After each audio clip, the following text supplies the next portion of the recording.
Hari ini tanggal 5 Oktober 2021,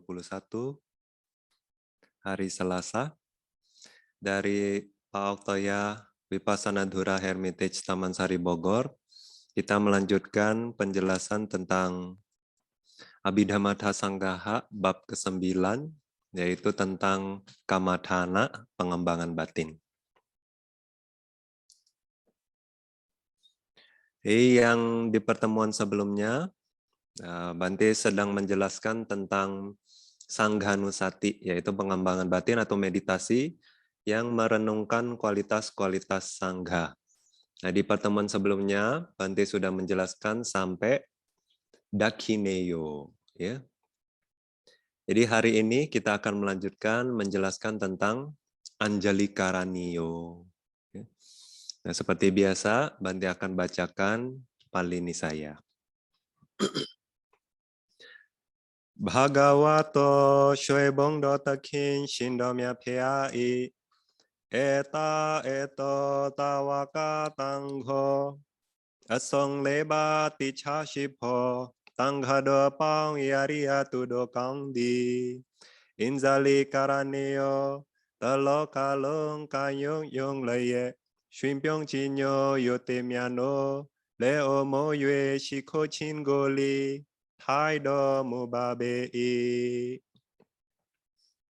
Jadi menurut palini saya, ya, Anjali Karanio. Kenapa murid Buddha, yaitu Arya Sangha, ya, 8 makhluk suci, kenapa disebut sebagai Anjali Karanio? Ya, karena Anjali Karanio pantas mendapat penghormatan yang dilakukan dengan mengangkat kedua tangan ke kepala seperti ini, ya. Nah, tapi juga bukan dengan muka yang asam, ya, tapi dengan bahagia. Jadi memberikan penghormatan tuh tulus gitu, ya, dengan senyum maksudnya.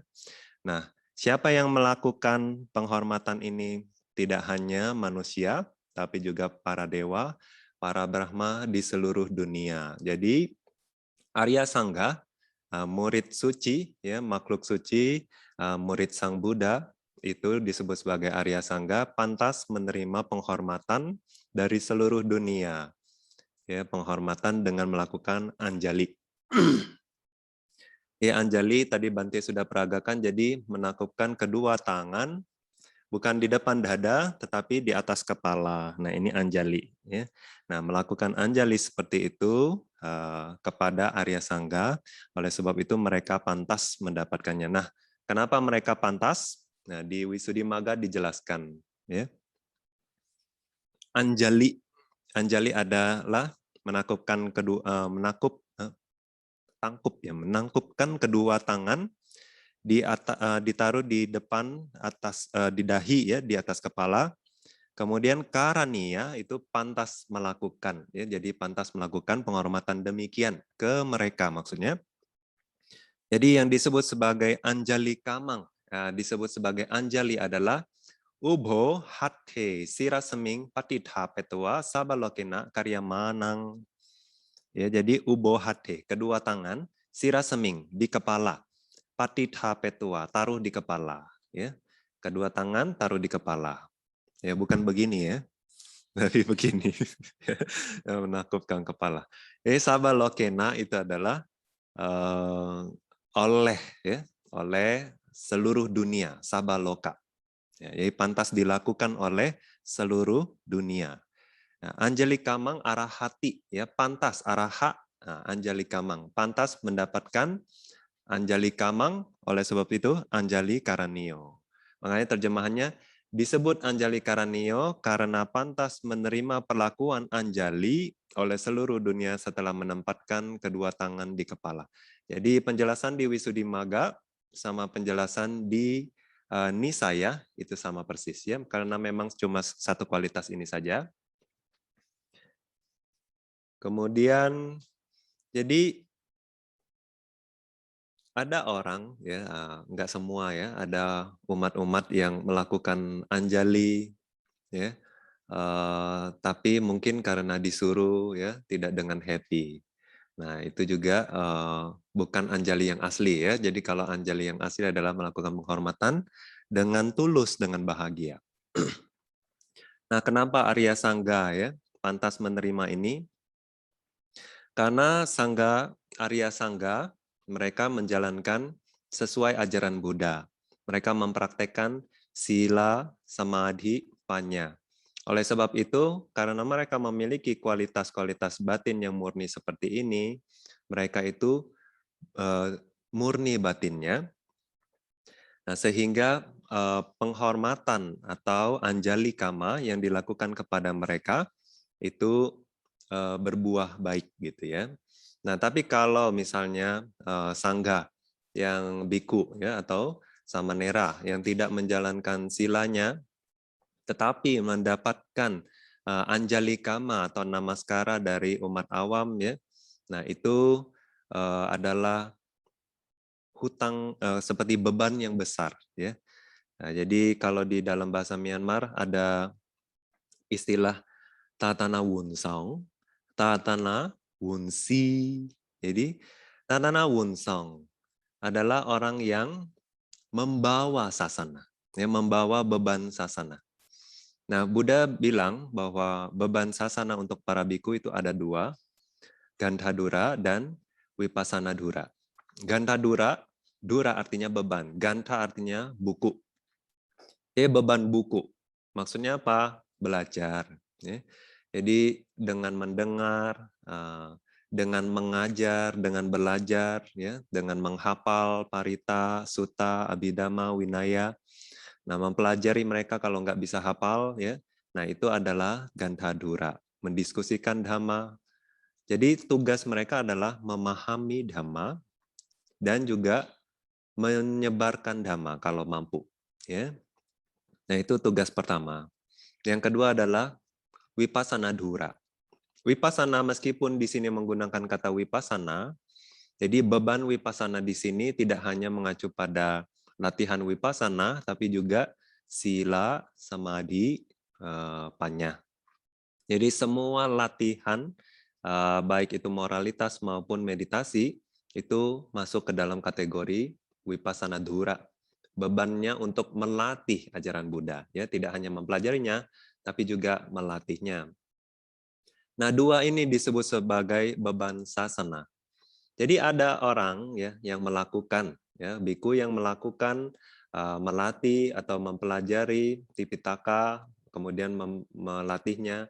Nah, mereka disebut sebagai tatana wunsong, artinya membawa beban sasana. Nah, ada lagi istilah tatana wunsi. Si itu artinya mengendarai. Jadi mengendarai beban sasana. Jadi kalau sasana itu kalau dikendarai berarti kan kita dudukin ya. Seperti kita mengendari kuda, mengendari gajah, kerbau, kita dudukin. Tapi kalau membawa itu kita seperti menandu gitu ya. Nah, kalau kondisi sasana, ya misalnya seperti sekarang ini, sasana itu tidak sehat seperti dulu lagi, tidak kuat seperti zaman Buddha dulu ya.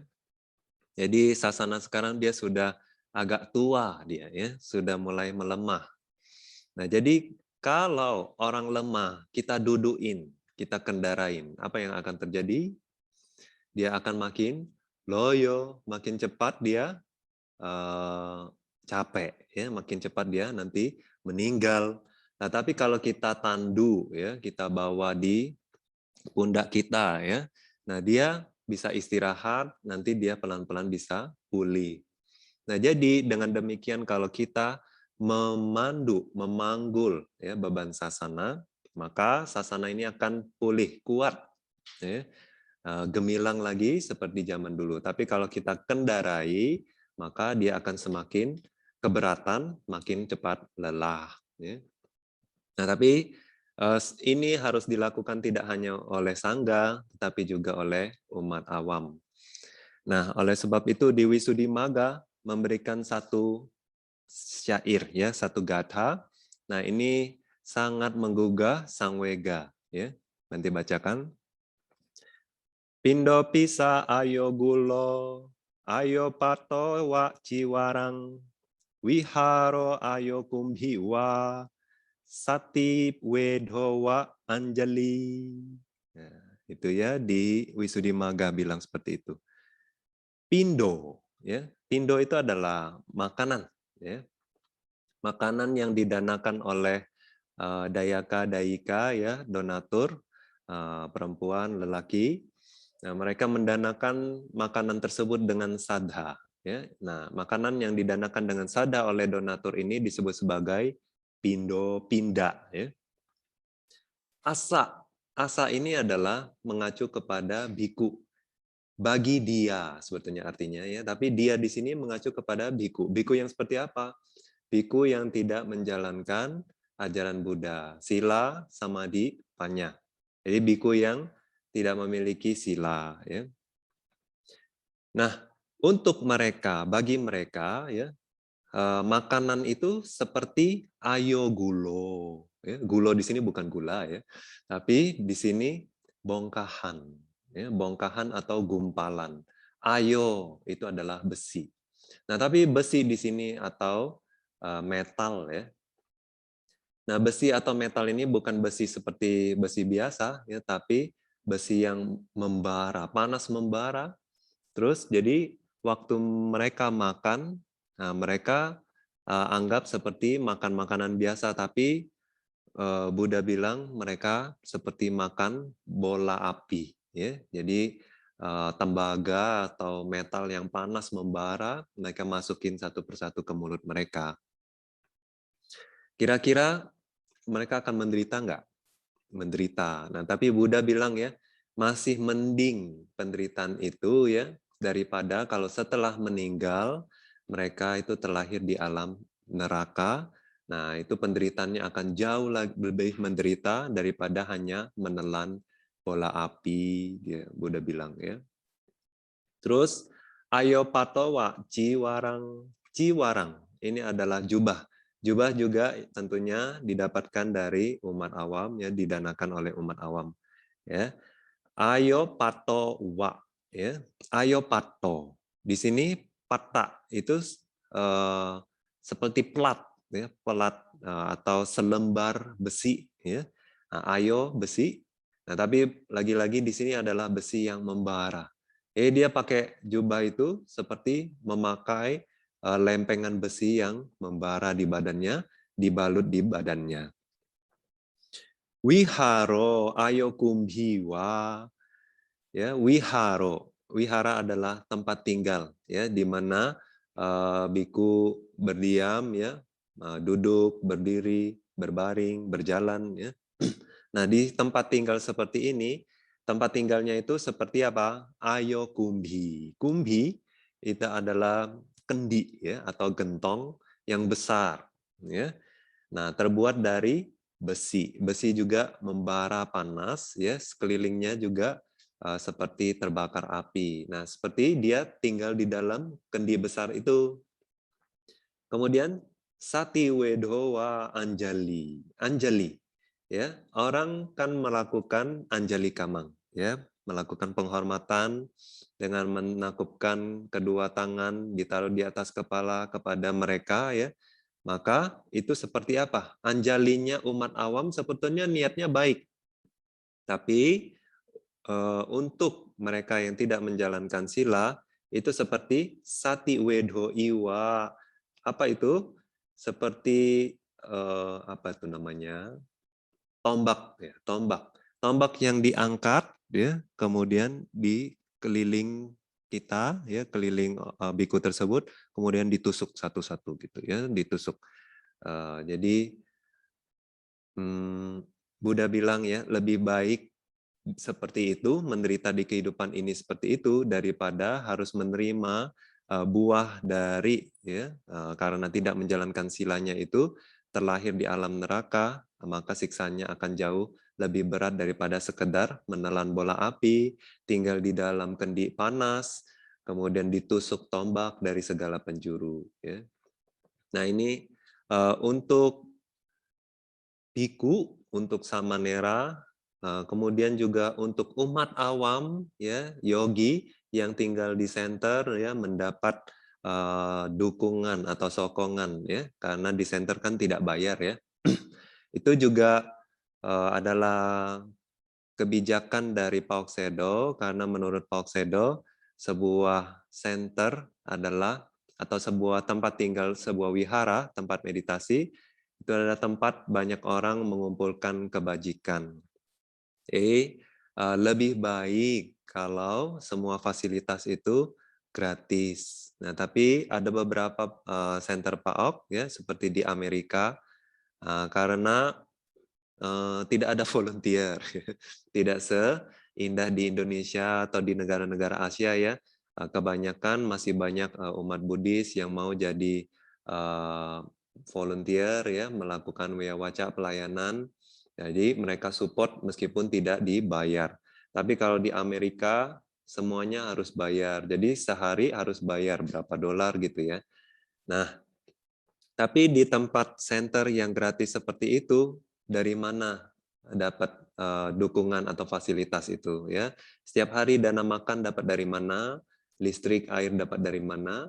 Nah, semua itu adalah karena kedermawanan dari donatur. Oleh sebab itu, kapia ya volunteer atau yogi ya meditator yang tinggal di dalam wihara juga harus menjalankan sila ya sebaik mungkin demi manfaat donatur ya. Kalau enggak kita itu bisa bahaya ya. Jadi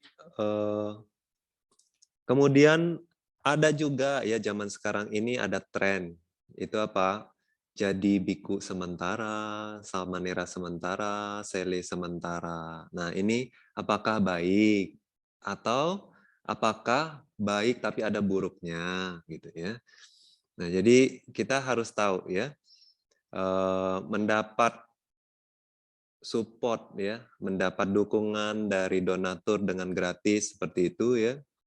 Apalagi dengan menggunakan jubah ya. Nah, itu jangan main-main. Oleh sebab itu pada saat melakukan penahbisan sementara, sebetulnya yang namanya penahbisan sementara itu tidak ada. Ya, karena penahbisannya sendiri sah. Mau jadi biku yang permanen atau mau jadi biku yang sementara, penahbisannya sah. Ya. Jadi Anda adalah biku yang sah, Anda biku sejati. Ya. Nah, terserah Anda kalau Anda mau lepas. Nah, makanya kalau cepat lepasnya orang sebut sebagai biku sementara. Ya, tapi sebetulnya Anda biku. Ya. Jangan juga punya persepsi bahwa Anda adalah biku sementara, karena kalau dengan pikiran demikian, ya Anda belum bisa melepas. Ya. Waktu Anda menjalankan kehidupan biku Anda yang meskipun cuma beberapa hari itu ya, kalau Anda bisa menjalankan seperti seolah-olah Anda biku beneran ya, Anda harus menjalankan apa? Sila, samadhi, panya, semampu mungkin ya. Sila juga sekali Anda menjadi seorang biku atau samanera atau jadi sele ya, silanya itu udah jadi tanggung jawab kita, kewajiban kita. Ya apalagi sila biku nggak seperti sila umat awam ya. Sila umat awam misalnya panatipata weramani sikapadang samadhiyami ya. Terus nanti kalau terlanggar gitu ya. Nah, itu diambil aja yang sila itu lagi maka silanya bisa murni. Tapi kalau biku ya 227 ini sepanjang hari setiap hari harus dibawa. Ya, jadi kalau rusak juga dia masih biku. Terus kalau samanera misalnya, samanera kalau melanggar 5 peraturan yang pertama, dia bukan samanera lagi. Ya. Nah, jadi dia harus ambil lagi sila, kemudian jadi samanera. Nah, jadi kalau biku enggak. Kalau dia belum melanggar 4 peraturan yang paling berat parajika, dia masih biku. Dan dia masih punya kewajiban terus menjalankan sila itu sepanjang hari, sepanjang tahun, sampai dia lepas jubah. Atau sampai dia meninggal. Jadi melekat sudah semenjak ya waktu dia ditahbis. Tidak sama ya. Nah, kalau umat awam hari ini mau 5 sila, besok mau 8 sila, terus lepas lagi. Bahkan ada yang ambil 8 sila sampai siang aja. Terus nanti malamnya 5 sila lagi gitu ya. Nah, itu juga nggak apa-apa sebetulnya umat awam, ya. Nah, tapi kalau biku nggak bisa, ya, nggak ada kompromi. Nah, terus juga sele juga nggak bisa, ya. Nah, juga Pak Oksedo berpikir bahwa sele juga menggunakan jubah, ya. Jadi nggak seharusnya menjalankan 8 sila, nggak seharusnya menerima emas, perak atau uang, ya nggak pantas. Karena kalau sudah menggunakan jubah, artinya adalah pabaja, seorang pertapa. Jadi kalau di zaman Buddha pun ya, setiap pertapa itu sudah image-nya ya, sudah orang semua sudah tahu bahwa seorang pertapa itu meninggalkan kehidupan rumah tangga, nggak pegang uang, nggak pegang emas, ya. Nah, jadi meskipun ya ada beberapa sele yang 8 sila atau sila carini yang 8 sila, kalau sudah menggunakan jubah ya lebih baik menjalankan 10 sila. Nah, kadang ada orang ya masuk ke sasana atau melakukan penabisan. Macam-macam alasannya ya. Bahkan di zaman Buddha pun ada juga yang dengan keinginan tidak baik. Misalnya di rumah hanya menghambur-hamburkan harta saja, ya. Jadi biku aja mendinganlah daripada sehari habisin 100 juta gitu misalnya ya. Jadi lebih baik saya danakan ke wihara 100 juta setiap hari begitu dia. Orang tuanya berpikir demikian. Jadi daripada dia menghabis-habiskan uang keluarga saja ya, jadi anaknya dimasukkan jadi biku. Nah, ada juga kalau di Myanmar masih banyak yang karena terlalu miskin ya, jadi berpikir bahwa ada baiknya kalau anak saya jadi samanera daripada di rumah dia nggak bisa baca tulis, gitu ya. Jadi saking miskinnya nggak bisa sekolahin, jadi kalau setidaknya masuk ke wihara dia pariyati ya belajar tulis, bisa baca tulis gitu. Nah, jadi banyak sekali niat yang tidak baik. Ada juga yang mau menghindari hukuman, ya. Misalnya takut ketahuan pemerintah, ya. Nah, lalu curi-curi masuk jadi biku, ya. Nah, jadi di zaman Buddha pun ada ya, karena misalnya para pertapa ya, yang bukan ajaran Buddha, mereka mulai iri dengan murid-murid Buddha karena mulai dapat banyak persembahan, dapat pendapatan, ya, dapat support. Jadi mereka mulai menipis supportnya sehingga mereka masuk jadi biku, jadi bikuni, jadi samanera di Buddha Sasana. Tapi niatnya tidak baik. Ya. Kalau niatnya tidak baik seperti ini waktu menjalankan kebikuan pun atau jadi samana ya, itu kurang baik ya. Nah, kecuali pada saat sudah masuk ya karena terkondisi sudah masuk sekarang sudah pakai jubah lalu sadar bahwa punya kewajiban, punya tanggung jawab untuk menjalankan ajaran Buddha, nah itu masih oke ya, bisa bermanfaat banyak makhluk. Nah, jadi itu hati-hati ya. Jadi penahbisan sementara sebetulnya adalah penahbisan sejati. Nah, setelah kualitas ya Anjali Karanio, kita membahas tentang Anuttara, punya ketang lokasa. Ya. Nah, seperti biasa, Banti akan bacakan nisayanya.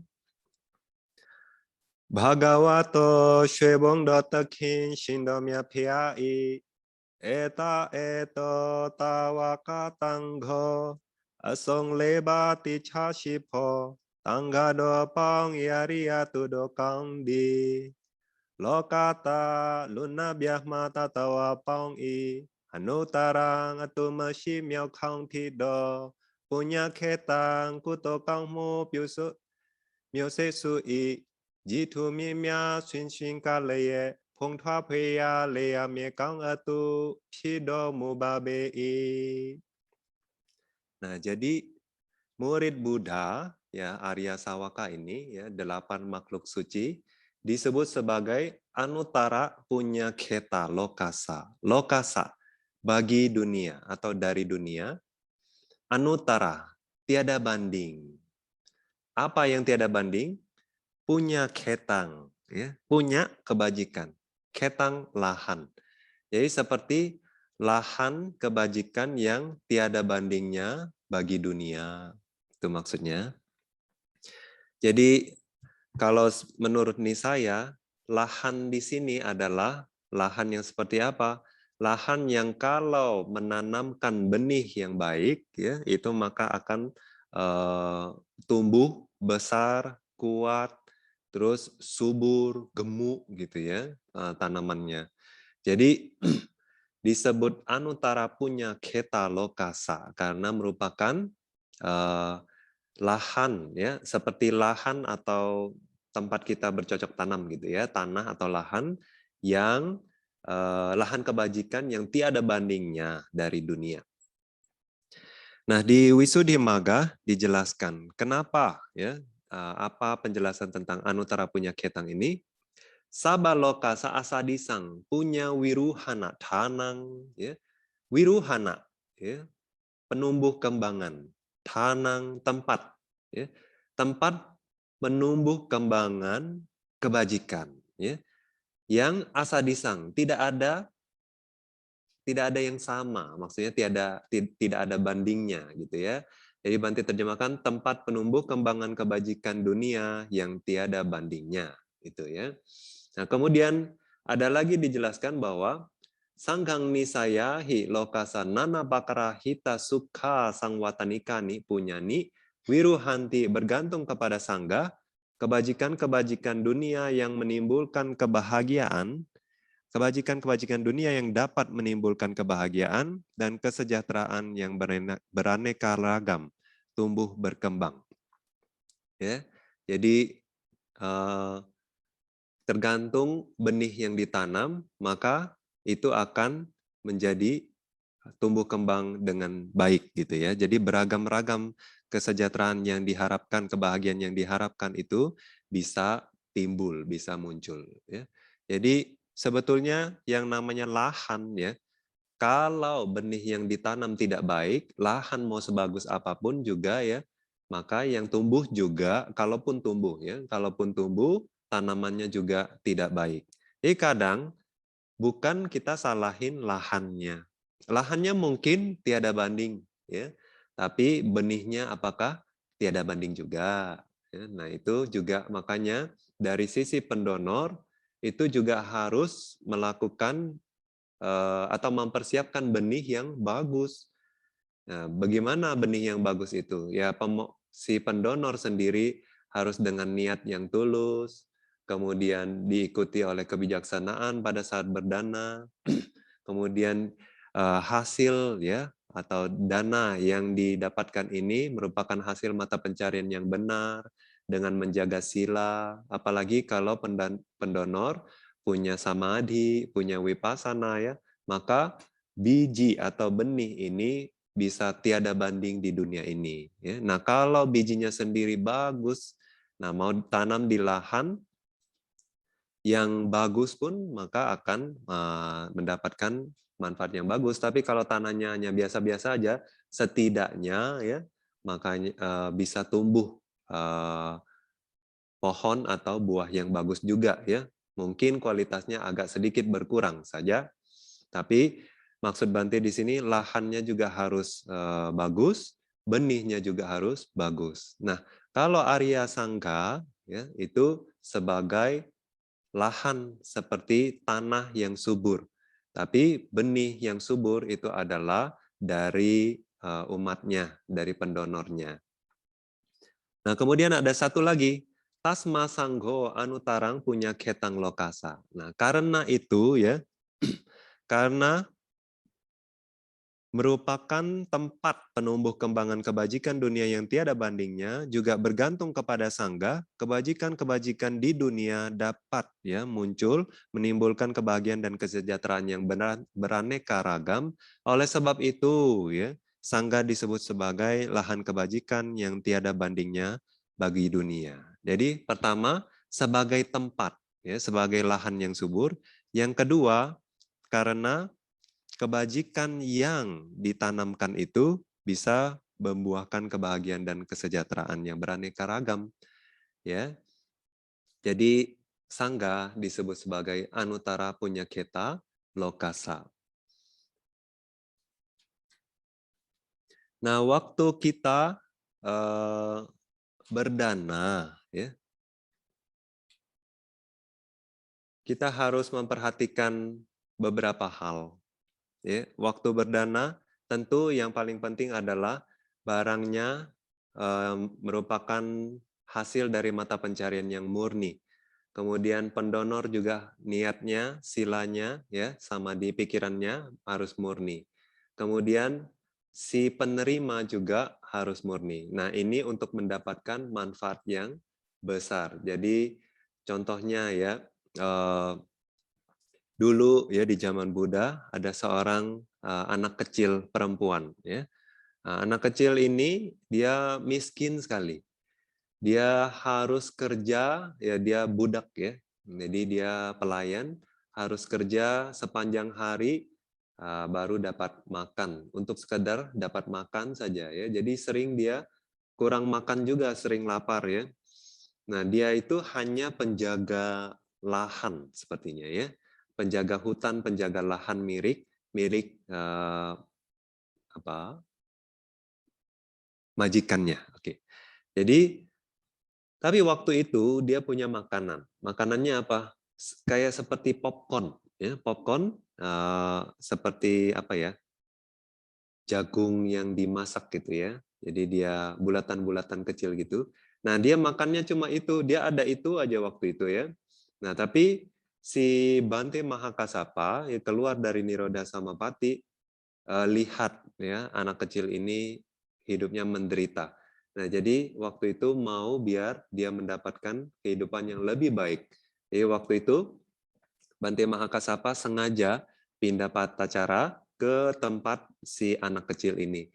Nah, anak kecil ini juga pintar ya waktu melihat Bante Mahakasapa, dia lihat oh dia punya popcorn ini, cuma popcorn itu aja ya, dia danain ke Bante Mahakasapa waktu itu ya. Nah, dia senang sekali dengan hanya berdana seperti itu.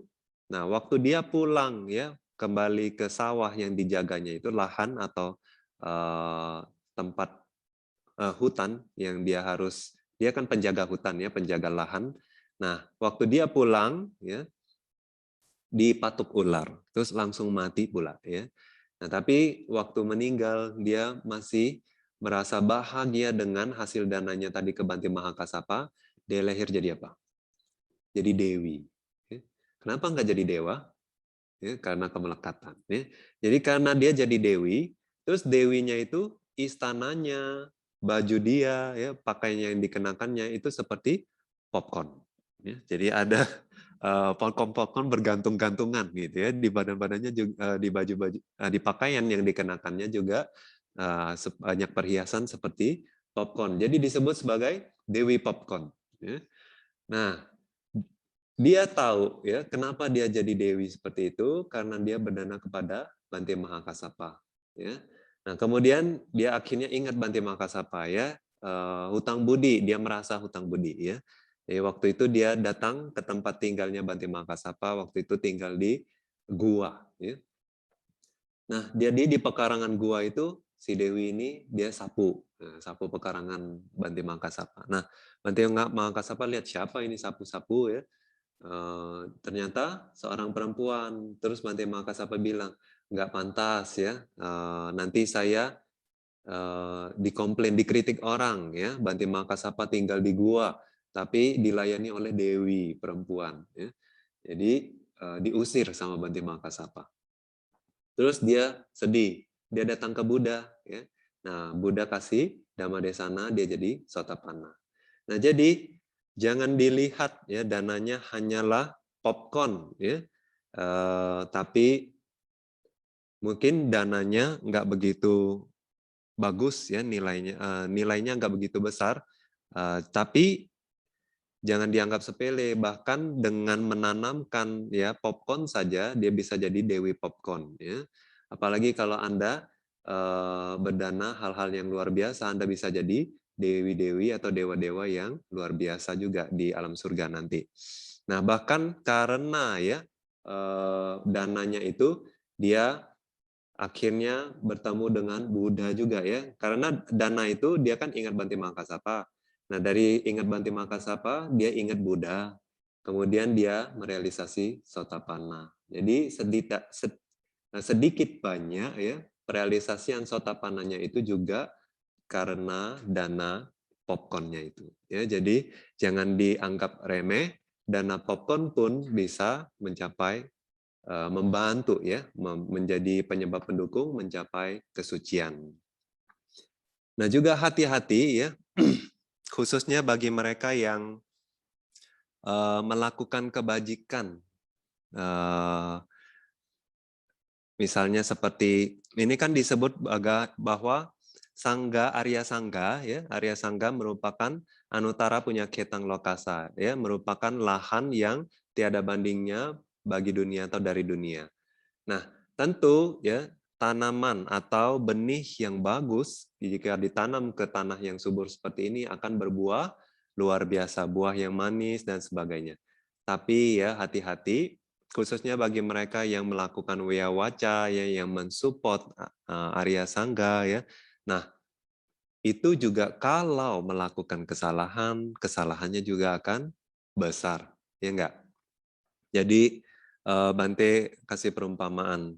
Misalnya, Anda bergaul dengan raja, dengan presiden. Ya. Nah, biasanya orang yang dekat sama kedudukan tinggi seperti ini, pemerintah, ya, itu kan dapat banyak peluang besar, ya enggak? Ya, peluang bisnis, ya, proyek besar, dan lain sebagainya. Nah, itu wajar. Ya.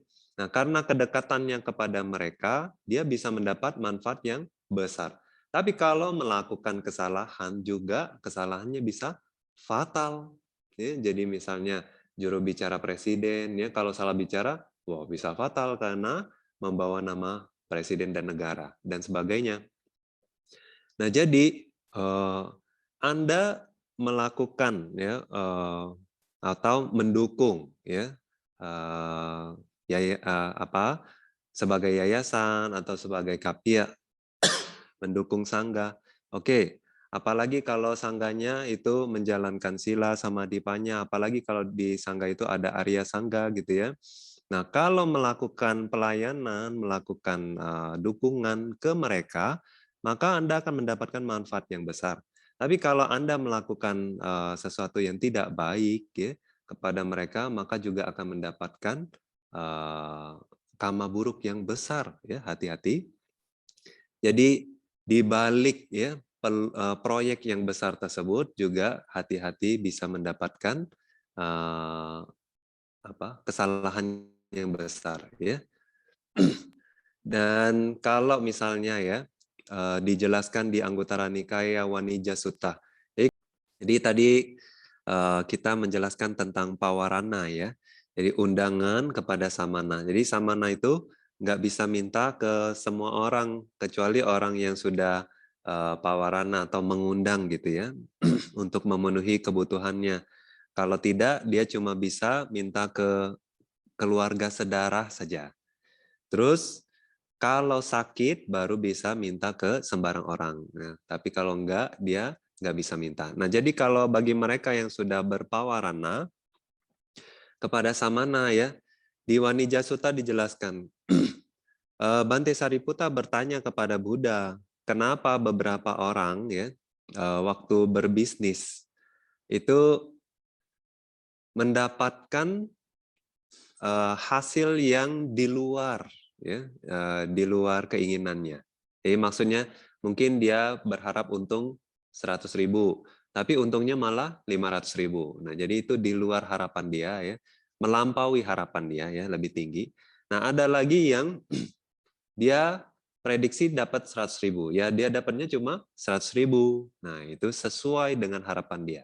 Ada lagi yang di bawah harapan dia. Jadi dia harap 100.000, dapatnya 5.000 ya misalnya. Nah, kenapa ada pedagang-pedagang seperti ini ya? Nah, jadi Buddha jelaskan karena ya ada beberapa donatur ya.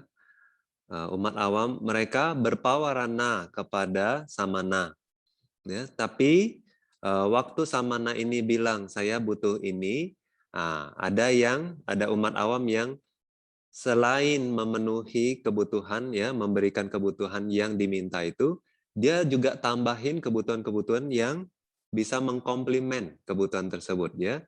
Jadi lebih dari sekedar apa yang diharapkan oleh si samana. Nah, ini kalau buahnya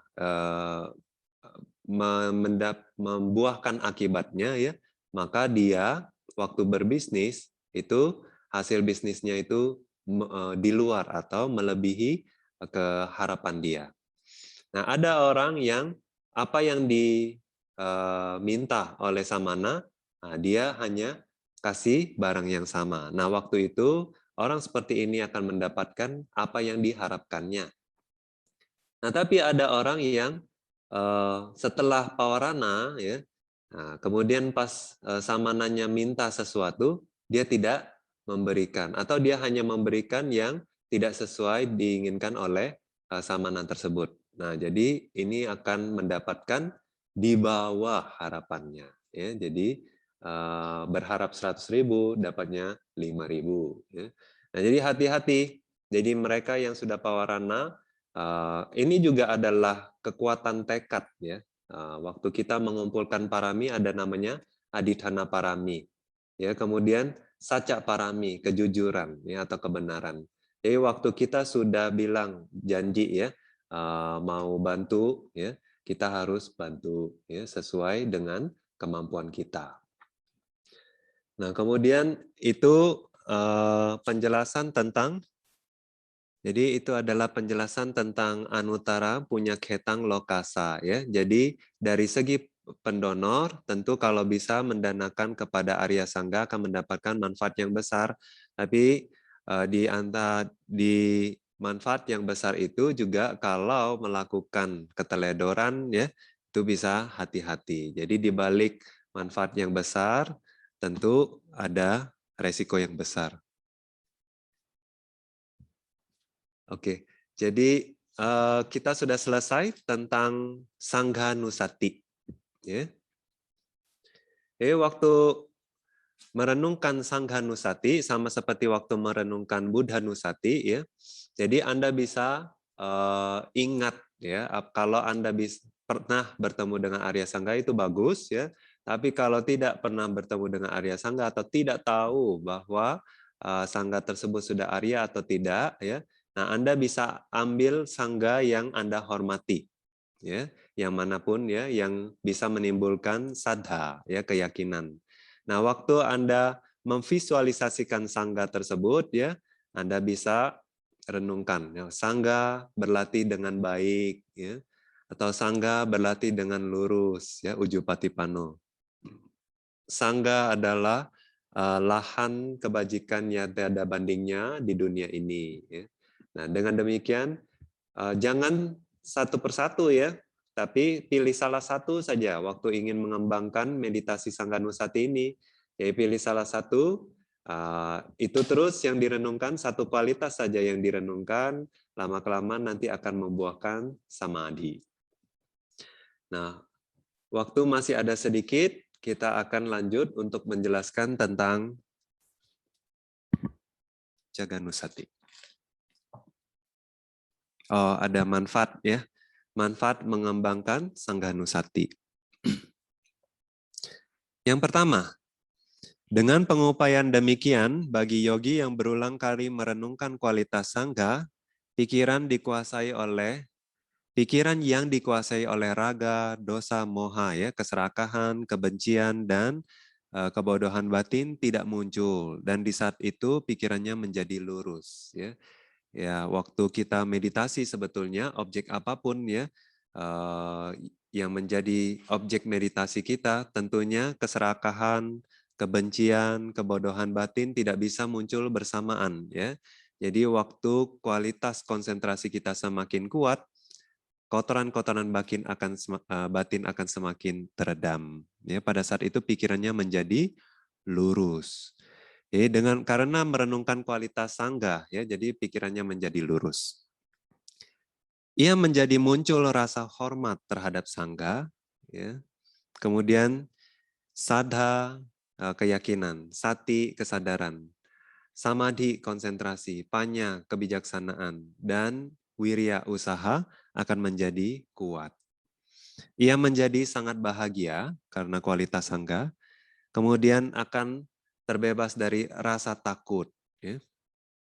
Ia dapat menahan penderitaan, ya, karena merenungkan kualitas sangga yang sudah berusaha mencapai tingkat-tingkat kesucian, ya, semua itu dilakukan dengan daya upaya yang luar biasa. Ya, jadi kalau mereka yang dalam meditasi menemukan kesulitan, ya, jadi malas, bosan, dan lain sebagainya, Anda bisa merenungkan kualitas sangga. Waktu itu Anda terinspirasi oleh sangga-sangga yang berusaha dengan kuat untuk merealisasi tingkat-tingkat kesucian. Nah, jadi Anda meskipun bukan, katakanlah kalau Anda seorang biku, ya, kalau Anda adalah seorang biku, Anda bisa merenungkan demikian, ya, bahwa Anda adalah bagian dari sangga, ya, Anda adalah keturunan sangga. Nah, kalau sebagai umat awam pun, ya, Anda juga merupakan murid Buddha yang juga merupakan bagian dari sangga, ya, yang juga menjadi pensupport, ya, pendukung Buddha Sasana ini. Jadi Anda bisa terinspirasi dengan keupayanya sangga, ya, daya upaya sangga. Kemudian yang kedelapan, ia merasa seperti hidup bersama sangga. Ya. Oke. Ia merasa seperti hidup bersama sangga karena sering merenungkan kualitas-kualitas sangga, ya, merasa dekat dengan sangga. Pada saat merenungkan kualitas sangga di dalam batinnya, tubuhnya menjadi seperti uposata garang. Uposata garang ini adalah sima. Ya, jadi sima itu biasanya, ya, khususnya secara tradisi, ya, itu dianggap sebagai bangunan sakral. Ya. Kenapa disebut bangunan sakral? Kenapa dianggap sebagai bangunan sakral? Karena itu adalah tempatnya biku lahir. Ya.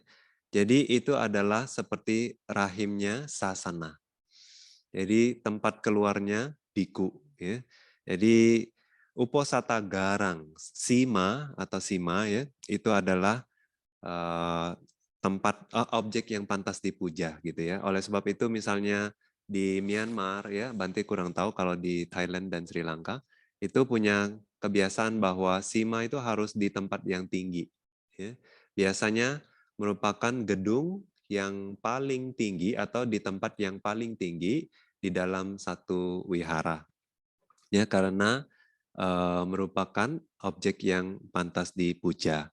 Nah, jadi mereka yang merenungkan kualitas-kualitas sangga itu tubuhnya seperti sebuah sima, ya, yang pantas dipuja maksudnya.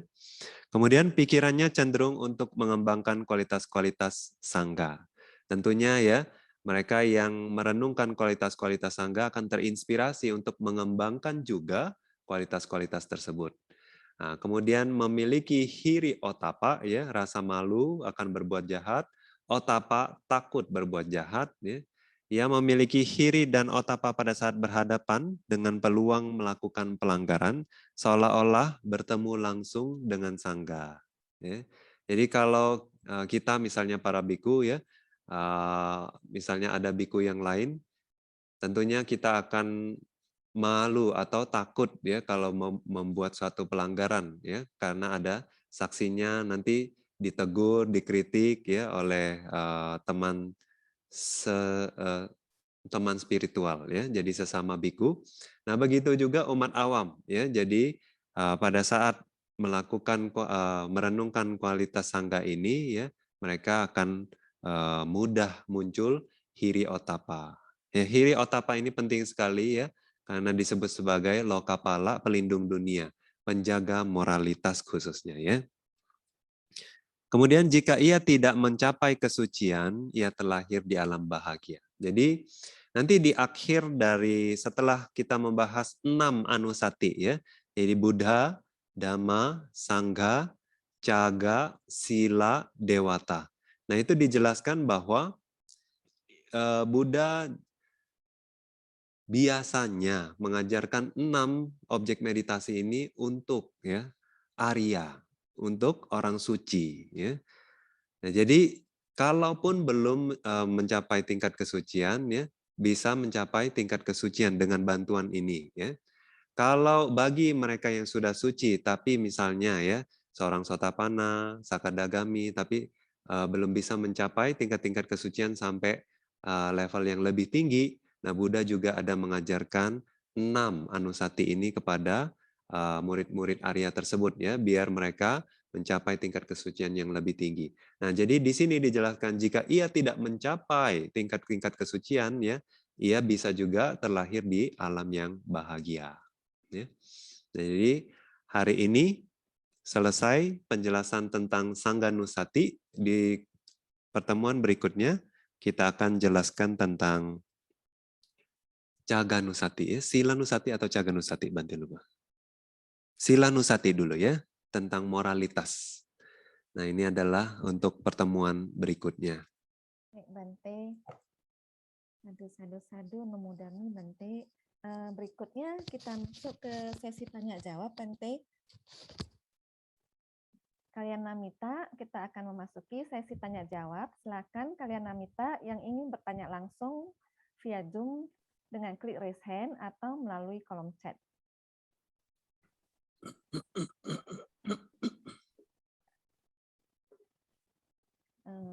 Yang raise hand juga udah ada. Sebelum acara dimulai, yang nanya juga udah ada, Bante. Baik, mungkin kita silakan pertanyaan yang minggu lalu dulu ya, Bante. 2 pertanyaan. Teman-teman mohon sabar ya. Panitia silakan di-share pertanyaan 2 pertanyaan minggu lalu ya. Bante, ini ada pertanyaan dari Sisyawi Wandami, Bante. Untuk yang dosa carita lebih menonjol dan selama ini berlatih anapanasati, apakah boleh berlatih dengan objek kasina juga atau mesti dengan objek kasina saja? Anumodami, Bante.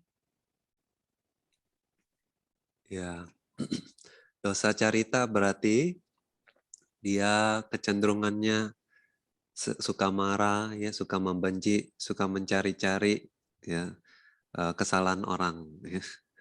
Jadi itu disebut dosa carita. Nah, kalau untuk dosa carita, memang di Abhidhamma Sanggaha, di Visuddhimagga, jelaskan beberapa objek yang cocok untuk dosa carita.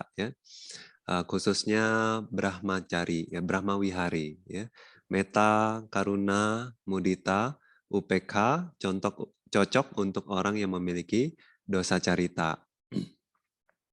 Nah, jadi kalau dosa carita ingin berlatih kasina, kasina itu sebetulnya netral, dia lebih ke netral. Jadi siapapun juga bisa latih sebetulnya. Tapi kalau khusus untuk dosa carita dijelaskan, kalau mau latih kasina warna, cari warna-warna yang indah. Jadi jangan warna-warna yang buram, yang gelap seperti itu, kurang cocok untuk dosa carita. Karena apa? Dia suka mencari kesalahan. Jadi nanti kalau objeknya tidak baik, dia malah kesal sendiri. Nah, memang orang yang punya dosa carita ini akan menemukan banyak kesulitan dalam kemajuan spiritualnya. Jadi hati-hati bagi mereka yang dosa carita, Bante sudah kasih tahu bahwa kemajuan meditasi kalian akan banyak halangan. Karena apa? Kalau kita tinggal di dalam komunitas khususnya, pasti ada masalah. Nah, sedangkan untuk dosa carita di Visuddhimagga menjelaskan lebih baik tinggal sendiri. Jadi kalau dosa carita baiknya tinggal sendirian di hutan di tempat yang tenang, tidak banyak ketemu orang. Kalau ketemu orang pun orang-orang yang ramah, yang berpenampilan rapi, yang melakukan pelayanan dengan tulus, baik gitu ya. Semuanya harus bagus untuk orang dosa carita. Nah, sementara untuk menemukan tempat yang seperti itu tentunya sulit ya. Tentunya di mana-mana pasti ada masalah. Tetapi kalau orang dosa carita, jadinya kadang-kadang konsentrasi udah mulai bagus ya pada saat dia bisa fokus intensif ya nggak diganggu, tiba-tiba ada aja ya suara lah, ya nanti ada problem lah ya dan lain sebagainya. Langsung kacau lagi meditasinya ya. Konsentrasinya mudah drop untuk orang yang dosa carita. Nah, oleh sebab itu ya, bagi Anda yang punya dosa carita ya, counternya ya, caranya adalah mengembangkan Brahma Wihara ya, meta, karuna, mudita, UPK harus sering-sering dikembangkan ya. Bagi mereka yang bisa dijadikan landasan konsentrasi pun ini juga sangat baik ya. Meta juga bisa sampai konsentrasi, bisa sampai jana 3 ya. Kalau UPK bisa sampai jana 4. Jadi kalau mau mengembangkan itu ya tentu sangat bagus ya. Nah, selalu dikembangkan, selalu jadi basis konsentrasinya nanti untuk latihan-latihan objek yang lain atau bahkan vipassana juga bisa menggunakan meta, konsentrasi meta ya. Nah, tapi kalau Anda kesulitan, Anapana juga bisa, ya, tapi mungkin akan lebih susah, ya, karena Anapana biasanya harus di tempat yang kondusif, ya, kemudian objeknya karena tidak secara langsung itu menekan dosa, ya, menekan kebencian, kemarahan, ya. Nah, tapi sebetulnya meditasi, namanya meditasi itu adalah pengembangan batin. Objeknya bisa apa saja, ya. Setiap objek bisa meredam kekotoran batin. Nah, cuma masalahnya kita bisa fokus nggak dengan baik. Ya, kalau kita bisa fokus dengan baik, semua kekotoran batin teredam. Ya, mau kita kecenderungannya yang bernafsu, raga carita, ya, atau keinginannya besar, serakah, atau dosa yang suka marah, yang cepat benci, marah, ya, atau yang moha, yang witaka, yang banyak pikiran, ya, yang delusi, yang suka berfantasi, ya, seperti moha. Nah, yang manapun watak kita atau kecenderungan kita, kalau kita bisa menempatkan objek kita dengan baik ke objek meditasi, pikiran kita dengan baik ke objek, ya, maka kotoran-kotoran itu akan teredam. Tapi kecenderungan yang kuat itu yang bermasalah. Ya. Jadi makanya di Wisuddhimagga disarankan mengembangkan meta. Ya. Jadi untuk bisa menerima ya makhluk-makhluk atau gangguan-gangguan di sekitar kita, ya, untuk bisa menerima kebenarannya, ya, untuk bisa merangkul itu, nah itu penting untuk orang yang dosa carita. Kalau Anda tidak bisa tinggal sendiri atau tidak bisa dapat tempat yang sangat kondusif dengan watak Anda, ya, dengan kecenderungan Anda, nah Anda harus lebih berusaha mengembangkan ya tadi meta, karuna, mudita ke semuanya. Jadi Bante sarankan kalau Anda ya, tidak bisa menemukan tempat yang sangat kondusif dengan watak Anda harus kembangkan terus meta ya di awal meditasi.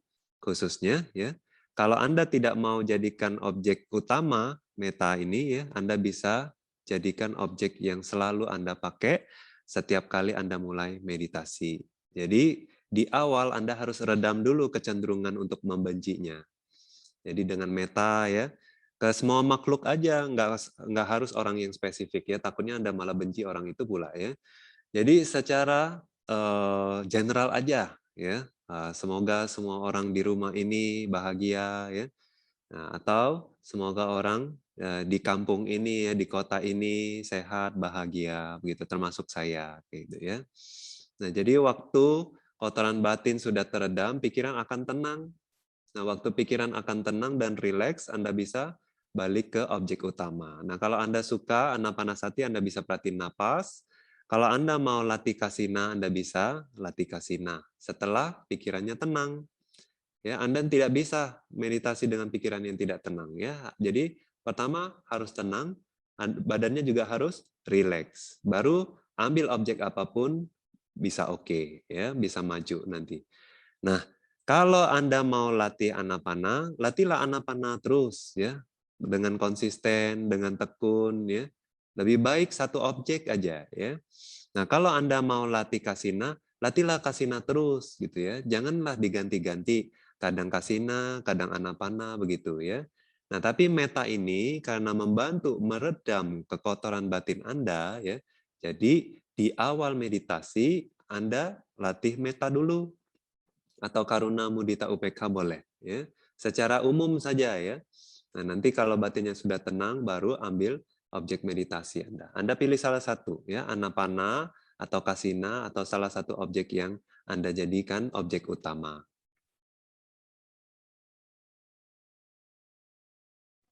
Sadu, Mas Bante.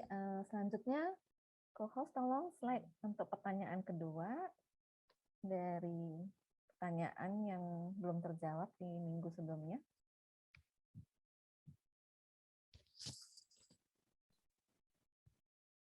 Untuk pertanyaan kedua, panitia, ya, makasih. Pertanyaan kedua, Bante dari Clara Cirima, Wandami Bante. Saya tidak berpenghasilan sendiri, tetapi sangat beruntung sekali saya dapat melakukan sanggadana setiap hari dari dana keluarga. Saya mewakili para donatur, juga melimpahkan jasa kebajikannya kepada semua makhluk. Karena bukan dana dari penghasilan sendiri, bagaimanakah kamanya Bante? Maaf, tadi kurang jelas menyimak saat Bante jelaskan. Anumodami Bante.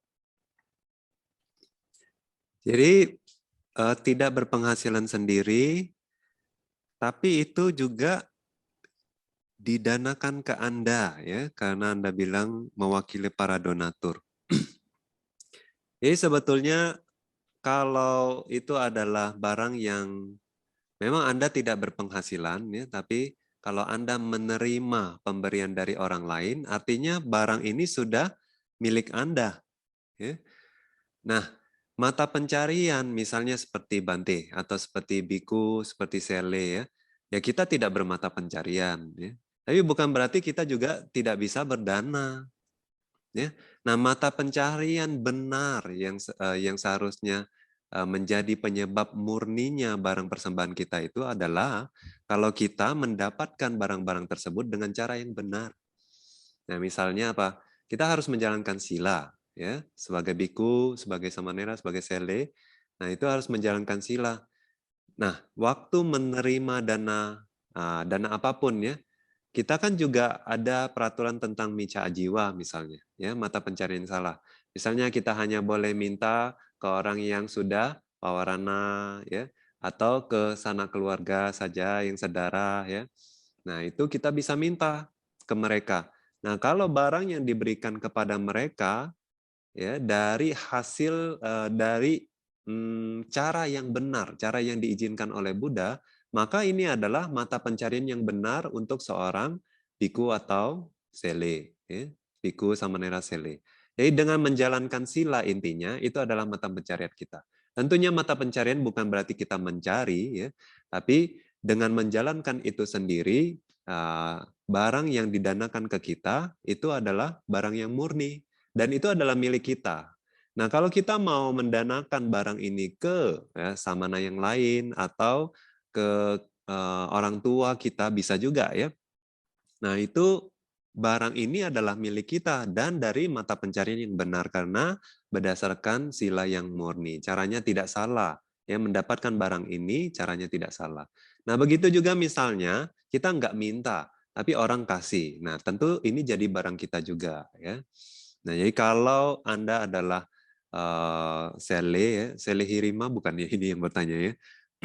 Jadi kalau Anda seorang sele, barang yang didanakan ke Anda itu adalah milik Anda. Nah, waktu Anda mendanakannya, ya sama seperti umat awam yang bermata pencarian benar, nah mereka mendanakan barang itu ke penerima misalnya. Sama aja ya.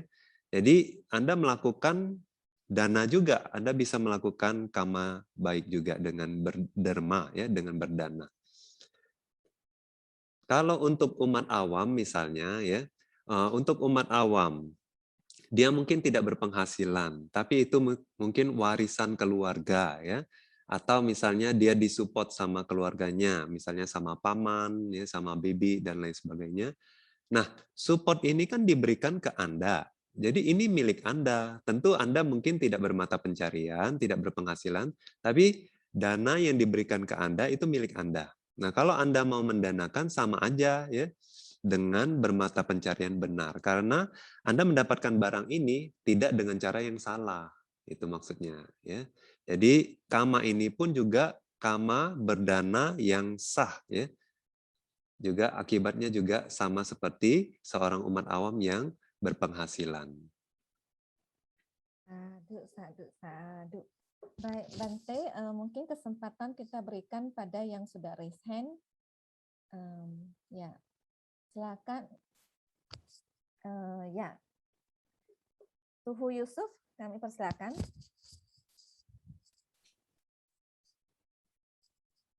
Suhu Yusuf.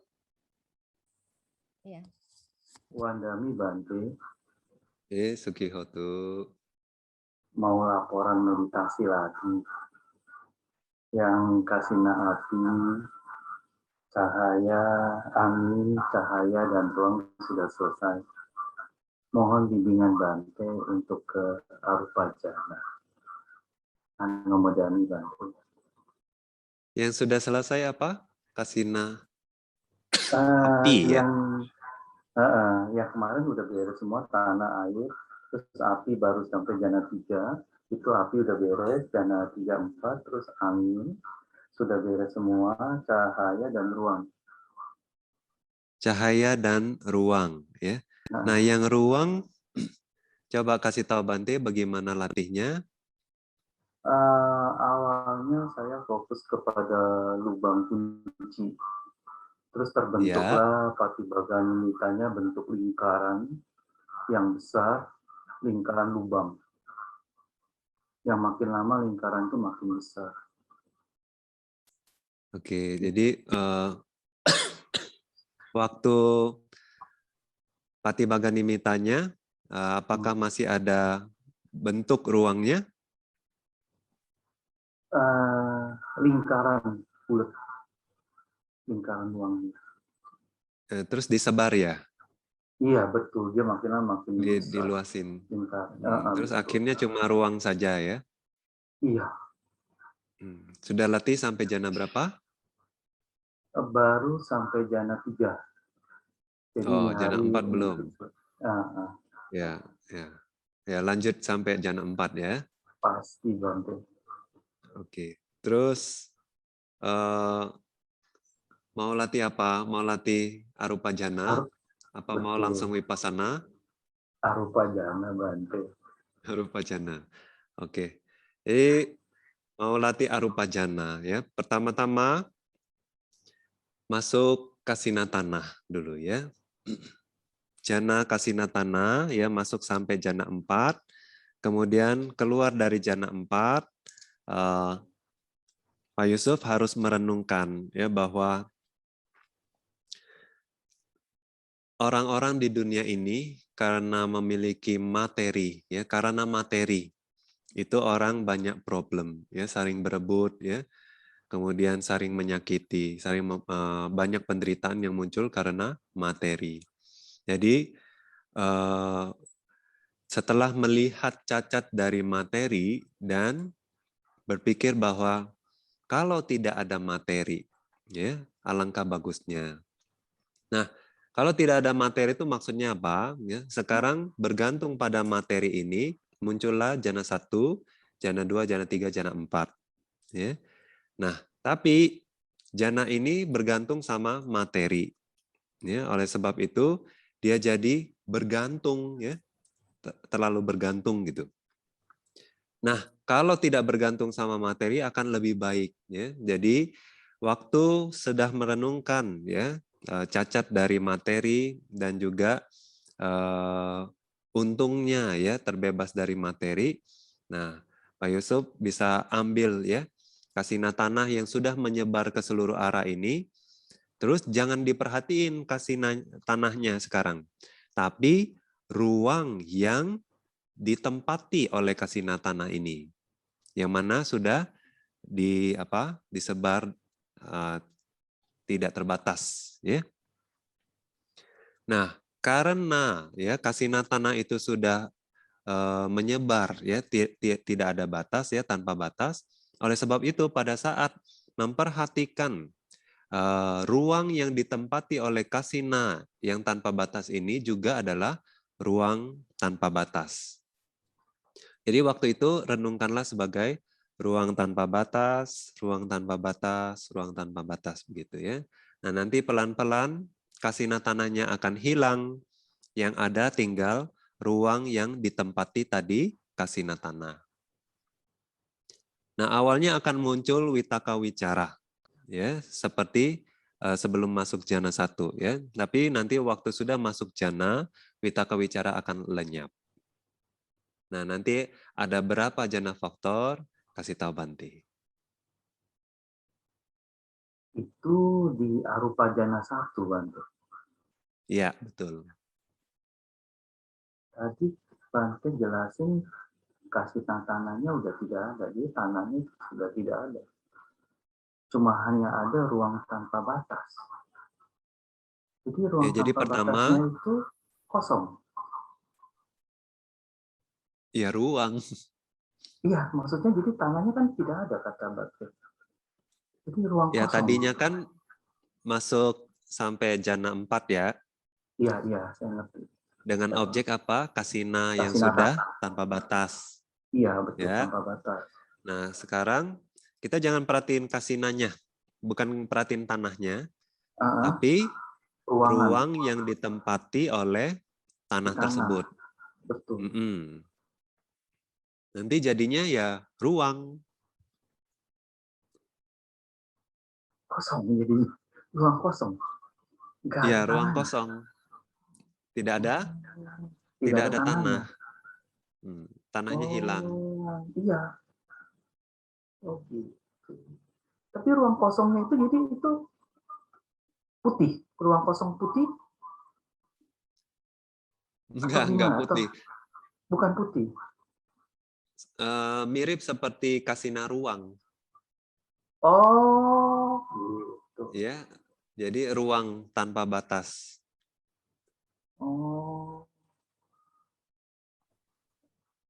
Nah, Paham, tapi Bante. nanti Nah, ya, nanti bagaimana pengalamannya kasih tahu Bante. Nah, terus iya. kalau sudah masuk jananya, ya, cek jana faktor. Kemudian kalau sudah benar meditasinya, terus latih sampai 2 jam, 3 jam begitu ya. Ya, anumodami Bante. Baik, Bante, untuk berikutnya kami persilakan Sismawarti Wongso yang sudah raise hand. Ya, silakan. Wandami Bante. Ya, tentang kehidupan sementara sebagai seorang samana yang tadi Bante jelaskan, apabila seorang upasika yang mempunyai niat untuk mencoba menjalankan kehidupan sebagai sayali, dengan pertimbangan, menjalankan 10 sila adalah lebih baik dari menjalankan 5 atau 8 sila. Meskipun hanya 1 bulan misalnya, daripada tidak pernah menjalankan 10 sila sama sekali selama hidupnya. Pertanyaan saya, apakah niat tersebut tepat atau bagus untuk direalisasi berlandaskan pertimbangan tersebut? Dan apabila bagus untuk direalisasi, hal-hal apa yang perlu diperhatikan selama menjalankan kehidupan sementara sebagai samana agar kualitas karmanya tidak cacat?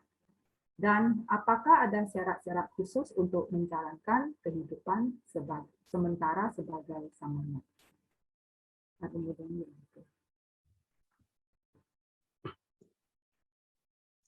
Untuk menjadi seorang sele, ya, syaratnya adalah sebetulnya nggak ada syaratnya, tapi harus punya keinginan yang tulus, ya, yang murni. Nah, terus waktu menjalankan kehidupan seorang sele, 10 sila, ya, dengan keinginan bahwa kalau menjadi sele kan bisa menjalankan dengan kusuk ya, dengan intensif. Ya. Misalnya katakanlah sebulan, berarti sebulan jadilah sele yang baik. Ya. Nah, selama sebulan ini gunakanlah waktu yang diberikan, ya, waktu yang sudah terkondisi ini ya dengan semaksimal mungkin, dengan ya berlatih, belajar Dhamma. Nah, kalau Anda bisa melakukan atau dengan keinginan tersebut jadi sele, nah itu juga bagus.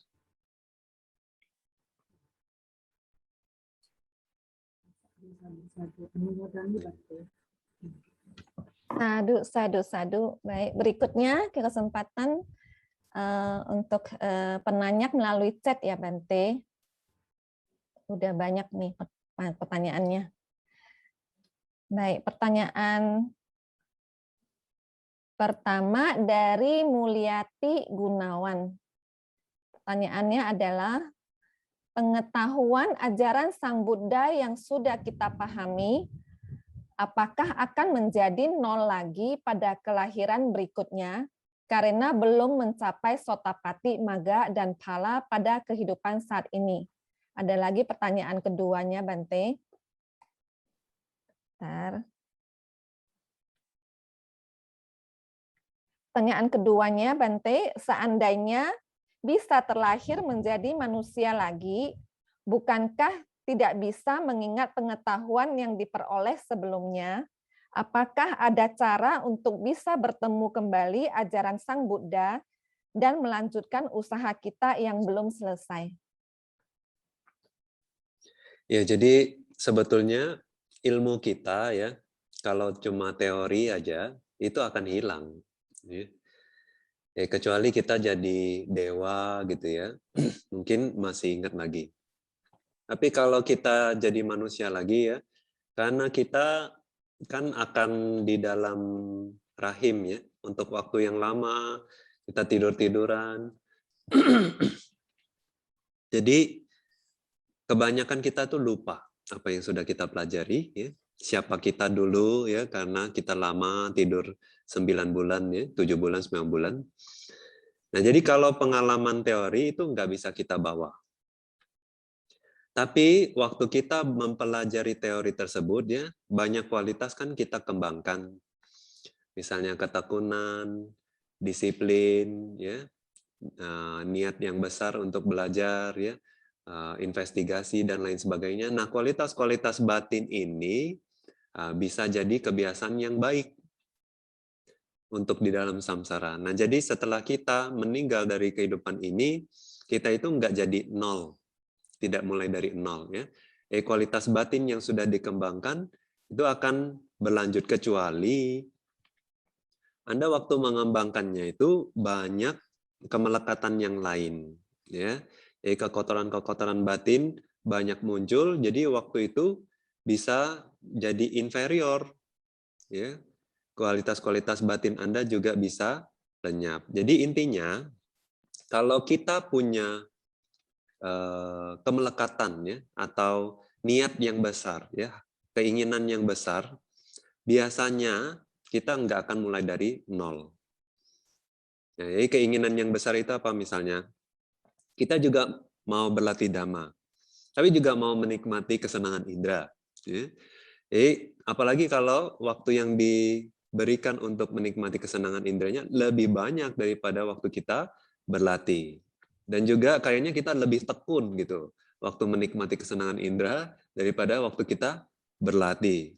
Nah, seperti ini, kalau kasus seperti ini, di dalam batin Anda berlatih bukanlah prioritas, tapi sampingan.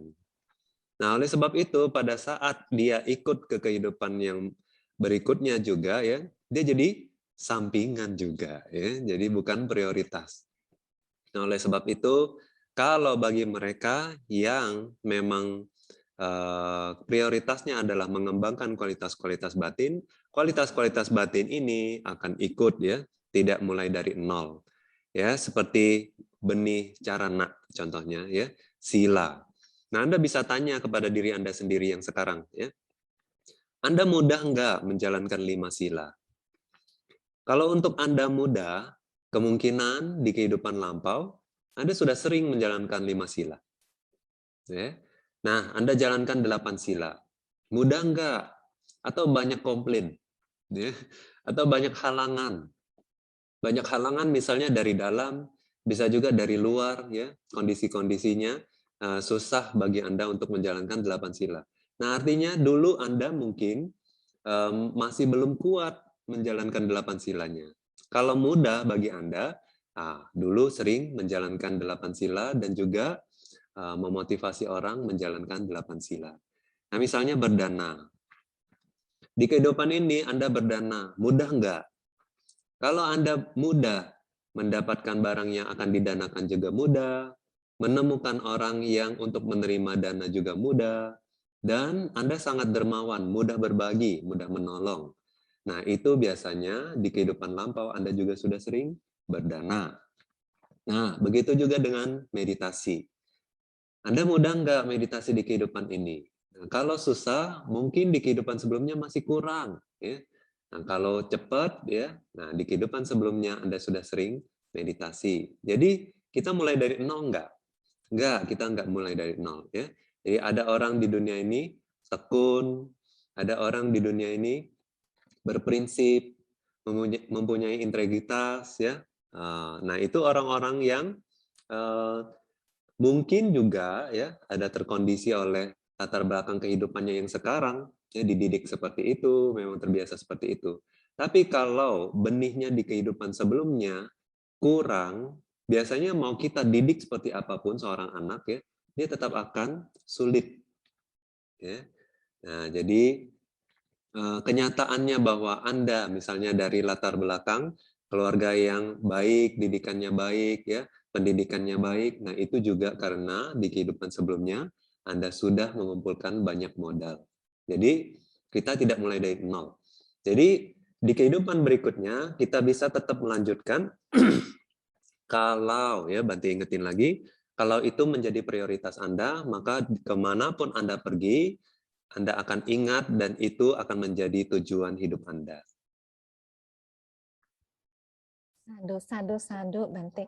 Bante masih ada beberapa pertanyaan minggu lalu di chat. Waktu sudah menunjukkan 8.35. Apakah kita lanjut, Bante? Apa? Ya, kita lanjut khususnya yang sudah di chat sebelumnya ya. Oke, baik Bante. Baik. Co-host, mohon share screen untuk pertanyaan ketiga dari minggu lalu. Makasih. Pertanyaan ketiga dari Bapak Supriyanto. Yang Mulia Mahakasapa, kalau berpindah patah tidak pernah rumah dilewati. Bagaimana kalau ada umat yang tidak rela berdana, bukankah membuat umat tersebut timbul akusala cita? Anumodami Bante. Ya sebetulnya kalau itu menjadi pertimbangan kita ya, bagaimana kita bisa keluar wihara ya? Jadi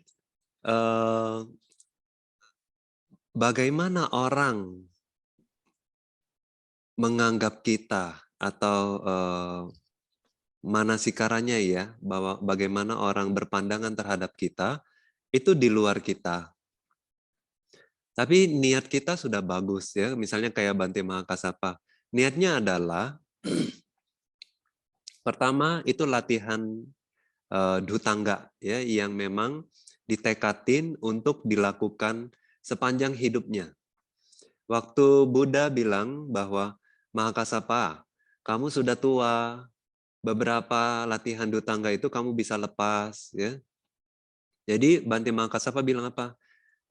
Enggak, Buddha, saya mau melanjutkan melatih ini meskipun sudah tua karena untuk manfaat generasi mendatang. Jadi contoh, jadi figur. Ya. Nah, jadi Buddha juga puji, oh bagus-bagus Mahakasapa, sadu-sadu gitu ya. Nah, jadi waktu itu latihan ini dijalankan Bante Mahakasapa, sebetulnya beliau sendiri sudah arahat. Ya. Tidak jalankan pun juga nggak apa-apa. Nah, tapi kenapa mau dijalankan? Karena Bante Mahakasapa punya karuna yang besar untuk generasi mendatang. Ya. Jadi biar latihan ini tidak hilang, masih bisa jadi contoh, masih bisa dilatih. Nah, yang mana latihan ini biasanya khususnya untuk menekan ya keserakahan. Karena waktu kita menerima dana makan ya tidak pilih-pilih ya, setiap rumah kita tidak lewati ya, itu artinya mau dana yang bagus, mau yang tidak bagus pun kita terima. Gitu ya.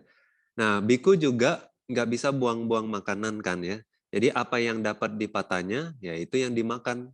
Ya. Kecuali misalnya berbahaya buat kesehatannya ya, dia bisa nggak makan. Ya. Nah, jadi kalau itu sesuatu yang bisa dimakan, nggak mengganggu kesehatannya, ya dia harus makan. Nah, Bante Mahakasapa untuk melatih itu ya sebetulnya bukan untuk menekan keserakahan Bante Mahakasapa ya, tapi untuk biar biku-biku yang lain terinspirasi. Jadi bagi yang masih belum kehilangan keserakahannya bisa menekan keserakahannya dengan tanpa pilih-pilih gitu. Nah, itu yang mana sangat bagus. Nah, tapi kalau umatnya ya, yang kita tunggui merasa sebel, kenapa Bante ini nggak pergi-pergi gitu ya. Atau kenapa Bante ini datang terus ke sini gitu. Nah, itu ya itu di luar kita ya. Orang punya pandangan apa waktu itu Bante Mahakasapa nggak cuma Buddhis ya. Dia pindah Bante Mahakasapa berpindah patacara nggak cuma ke rumah orang Buddhis. Tapi siapapun yang mau berdana beliau akan terima. Itu esensi latihan ini.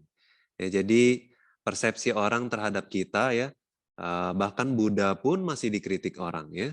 Mau melakukan seperti apapun juga masih dikritik orang. Nanti kalau nggak pindah cara ke tempat mereka, nanti kena kritik pula ya. Nah, jadi serba salah, kita datang salah, tidak datang juga salah. Jadi itu di luar kita. Ya, yang bisa kita lakukan adalah bagaimana batin ini bisa lebih baik.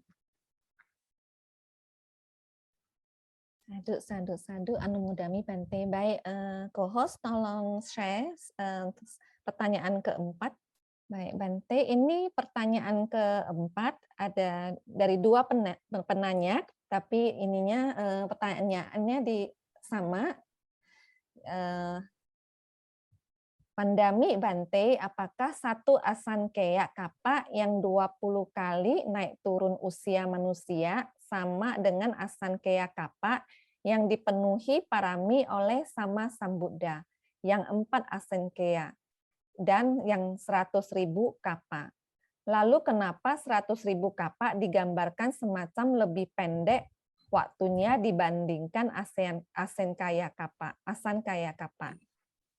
Terima kasih Bante. Ini pertanyaan dari saudara Heman. Kemudian dari saudara Riki, Bante, Wandami Bante, mohon penjelasan Bante maksud dari kata kappa pada kalimat 4 asankheya 100.000 kappa. Anumodana Bante.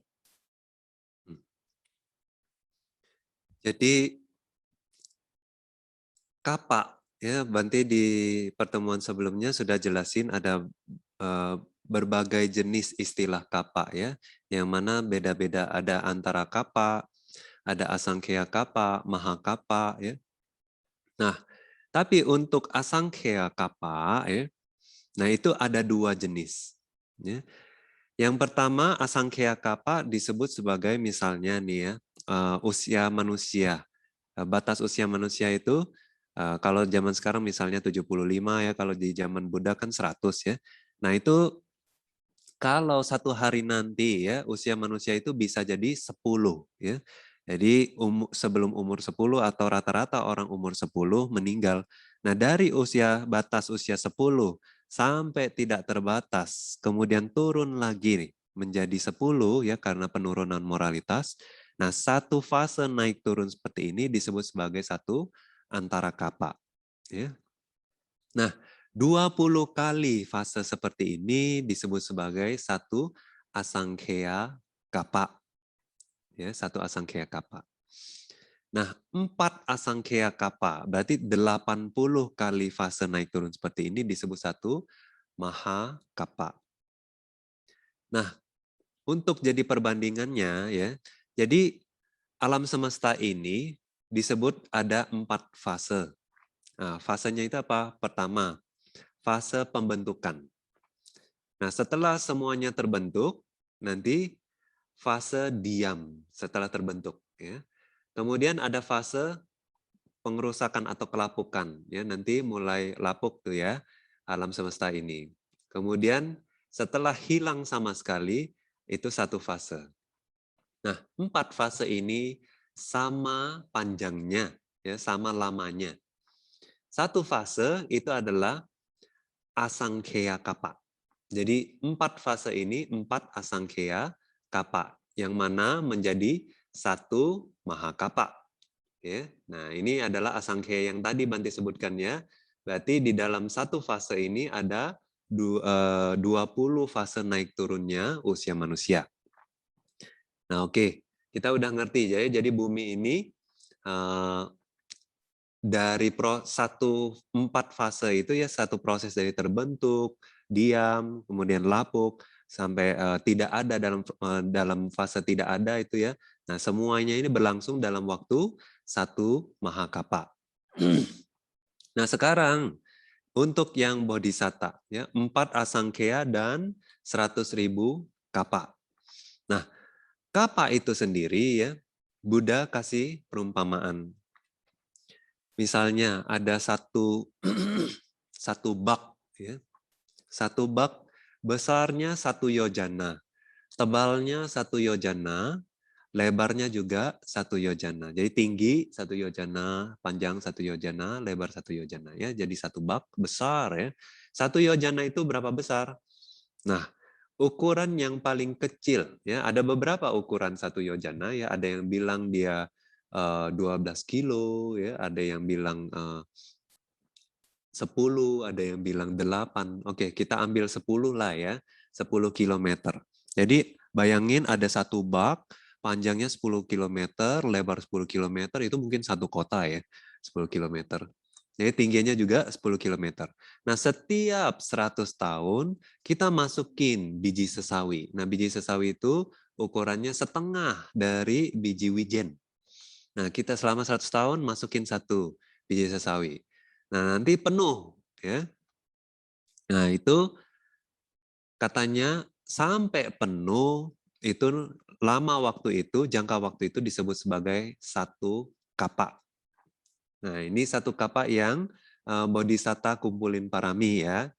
Nah, 100.000 kappa itu berarti 100.000 masa itu. Ya. Nah, kemudian 4 asangkhya. Nah, asangkhya di sini apa? Nah, asangkhya di sini adalah bukan asangkhya kappa yang tadi ya. Nah, ini asangkhya yang jenis kedua. Jadi arti kata asangkhya itu sebetulnya artinya tidak bisa terhitung. Karena banyak sekali jumlahnya, jadi tidak terhitung ya. Misalnya kita bilang apa?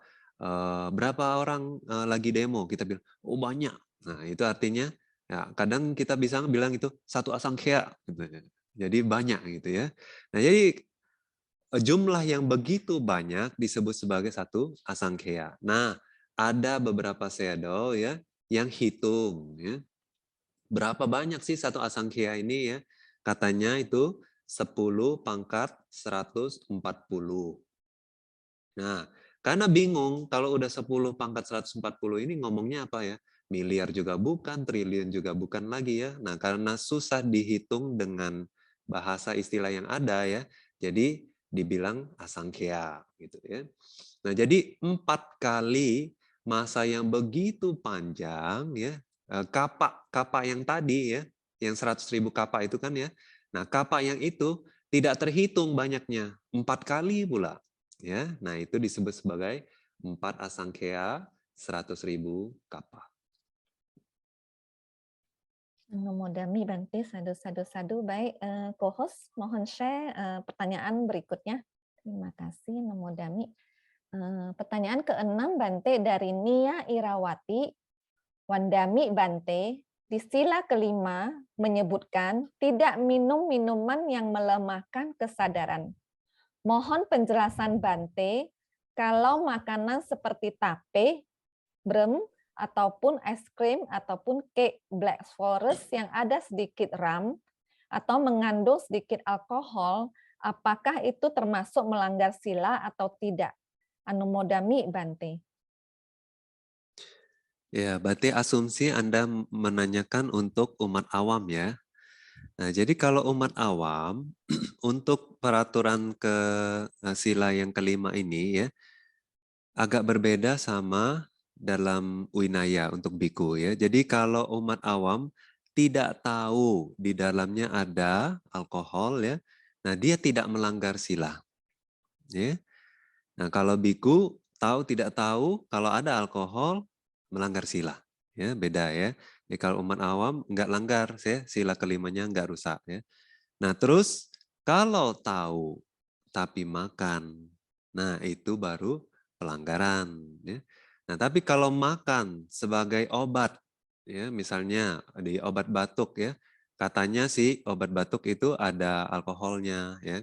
Nah ada beberapa yang obat perut ya, obat Cina, misalnya juga ibu-ibu ya orang keturunan Cina yang kalau habis melahirkan katanya kan harus makan itu ya yang di obat-obatan yang dimasak dengan arak ya, arak merah, arak putih. Nah, itu kalau sebagai obat ya, itu umat awam bisa konsumsi ya. Jadi kalau dikonsumsi sebagai makanan, nah maka melanggar sila. Kalau dikonsumsi sebagai obat, tidak melanggar sila. Itu adalah Suramiraya. Jadi misalnya kalau Anda di dalam Black Forest, kalau tahu ada rum dan lain sebagainya, ya itu tidak boleh. Nah, sama seperti tape, tahu bahwa itu ada alkohol, berarti nggak boleh makan ya, kecuali sebagai obat. Ya, yang namanya obat itu berarti apa yang dimasukkan obat ya? Ya berarti kalau tidak sehat ya. Nah, tidak sehat ini masuknya apa? Kalau lapar masuk tidak sehat enggak ya?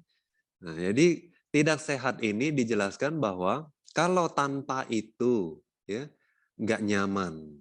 Ya, enggak nyaman di sini bukannya biar enggak hilang rasa lapar ya, tapi kalau tanpa itu enggak sembuh gitu ya, misalnya fisiknya jadi lemah dan lain sebagainya, nah itu baru masuk kategori tidak sehat ya. Baik, Bante. Sadu. Anumodami, Bante.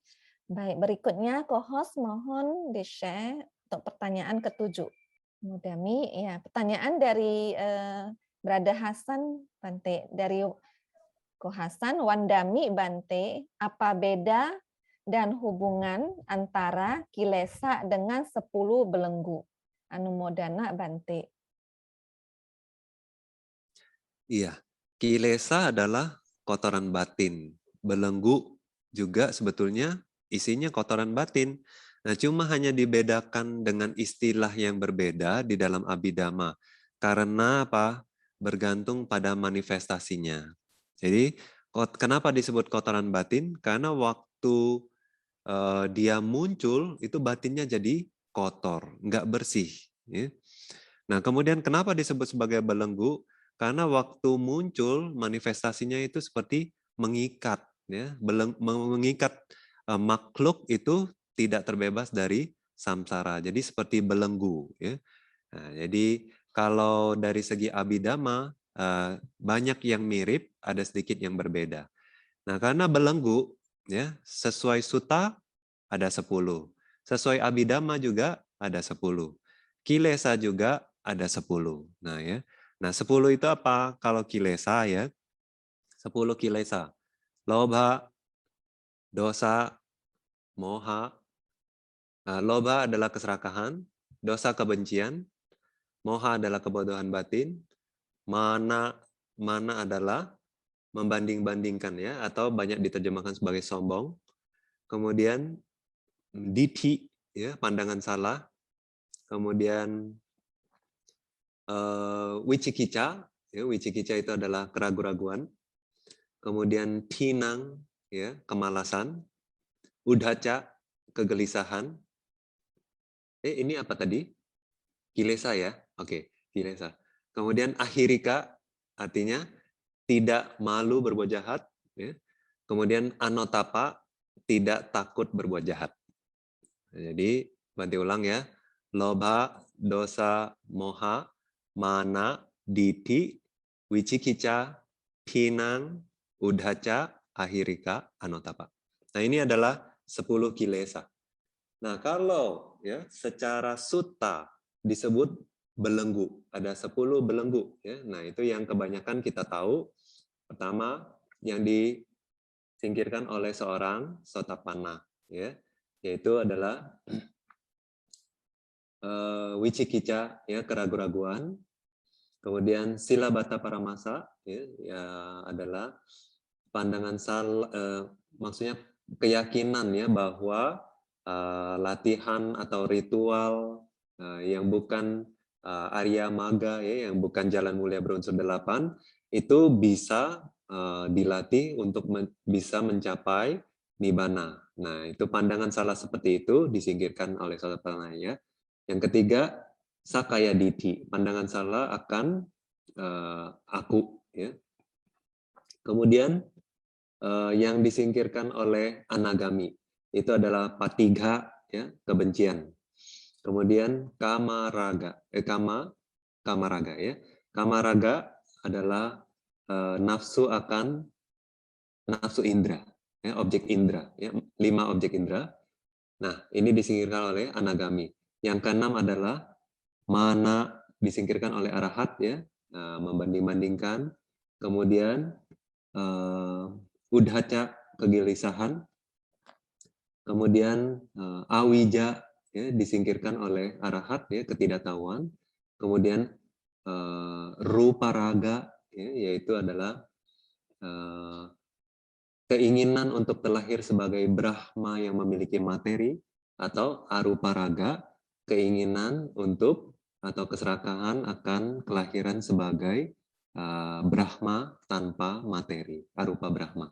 Nah, 10 ini adalah belenggu menurut sutta. Nanti ulangi, wicikica, silabata paramasa, sakaya ditti. Kemudian patiga, kamaraga.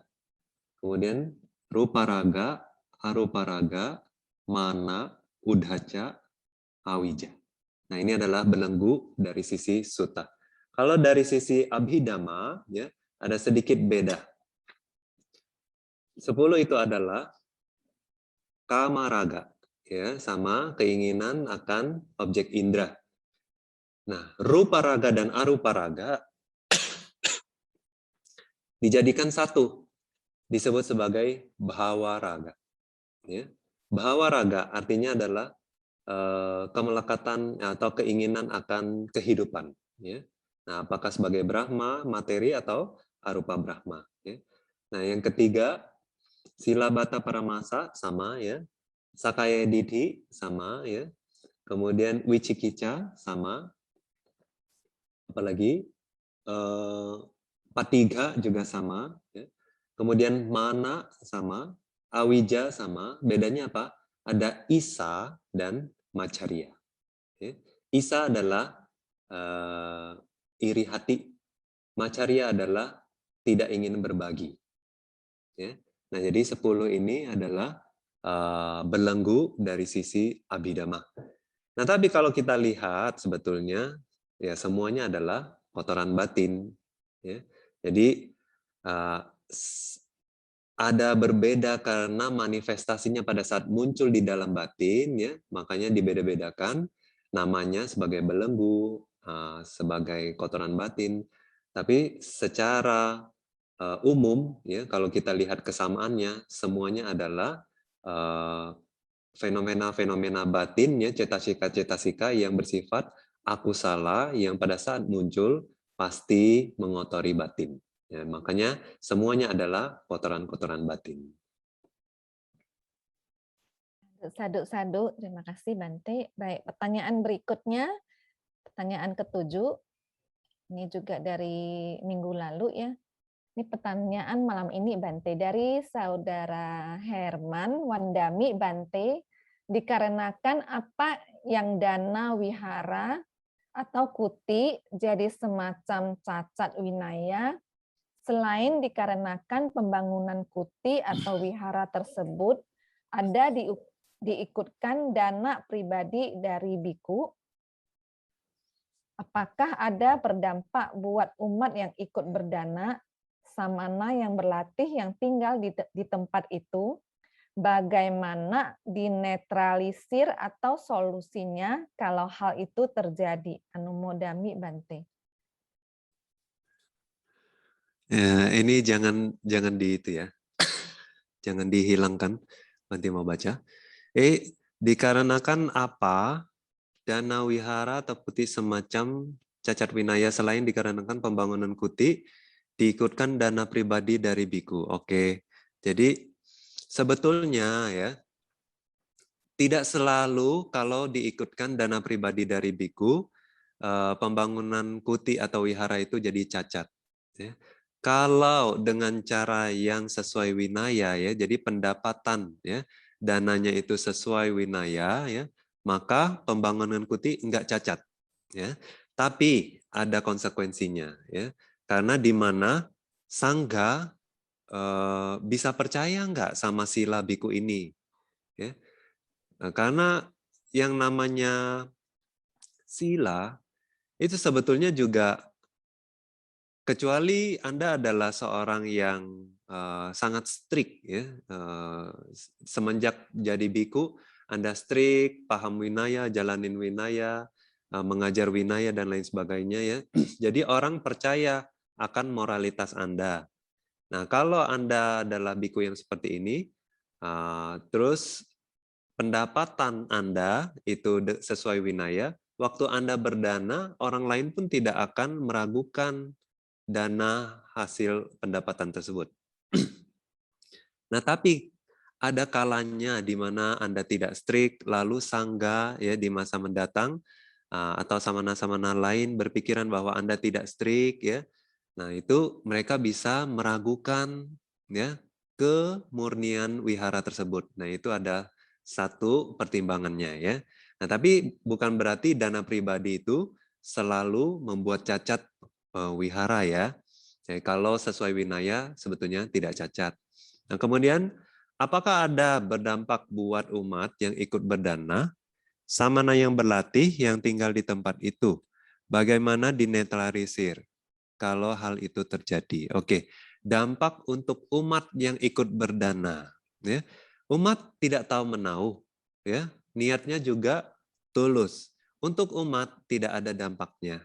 Ya. Dampaknya mungkin sedih pada saat kalau tempatnya tidak digunakan. Ya. Nah, itu aja sih.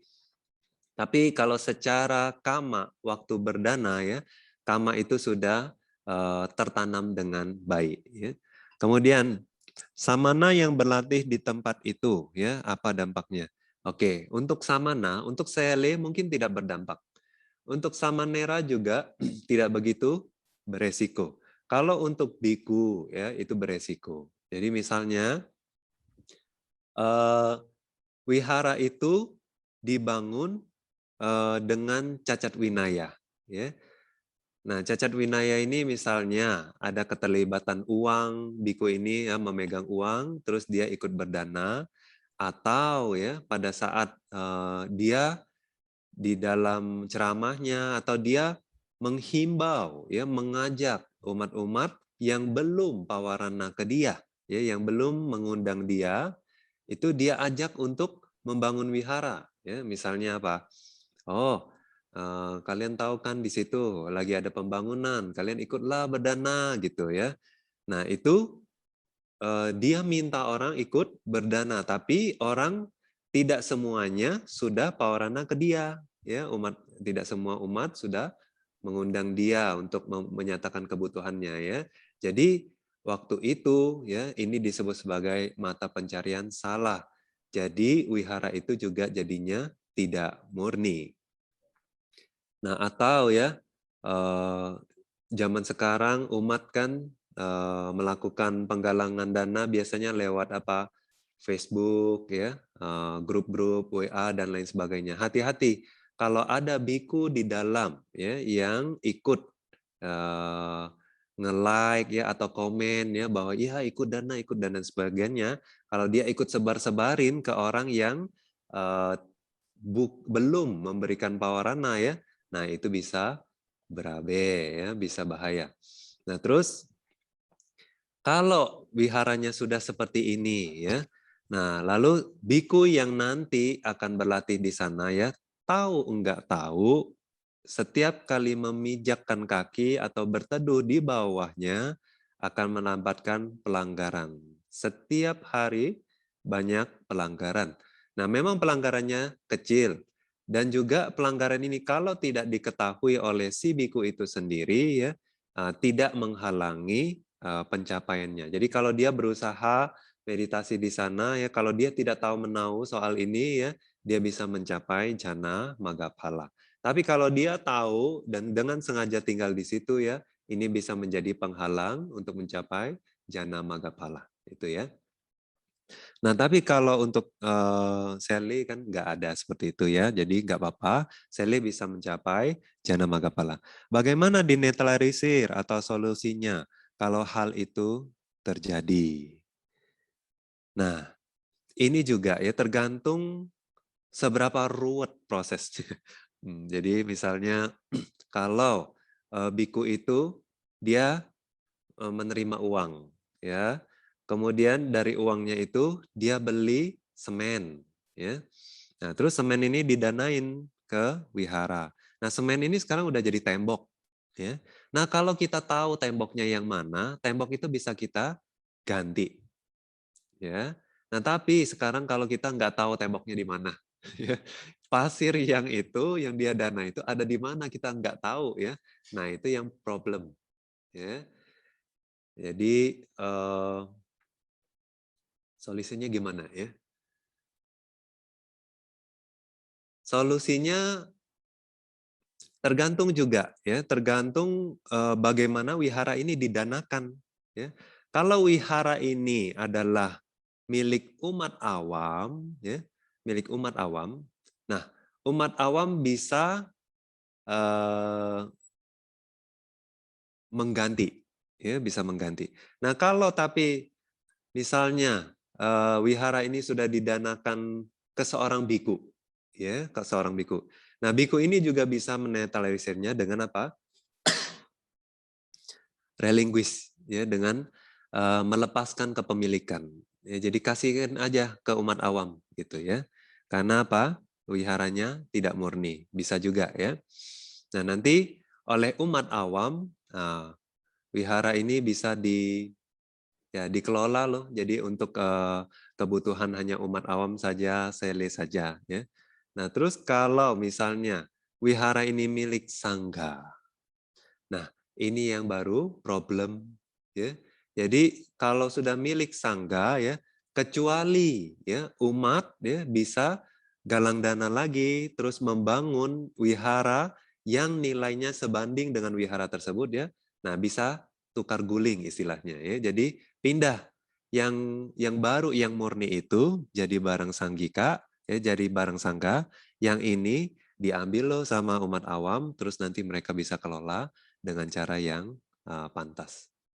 Jadi ada beberapa solusi. Banti sudah kasih ya. Nanti kalau kepikiran lagi mungkin Banti tambahin, tapi sekarang belum kepikiran. Sadu. Terima kasih Bante Anumodami. Waktu sudah menunjukkan jam 9:05 Bante. Apakah kita sudahi malam ini acaranya Bante? Ya Bante. Oke, lebih baik kita tampung saja ya. Nanti di pertemuan selanjutnya kita bisa diskusikan. Baik Bante Anumodami.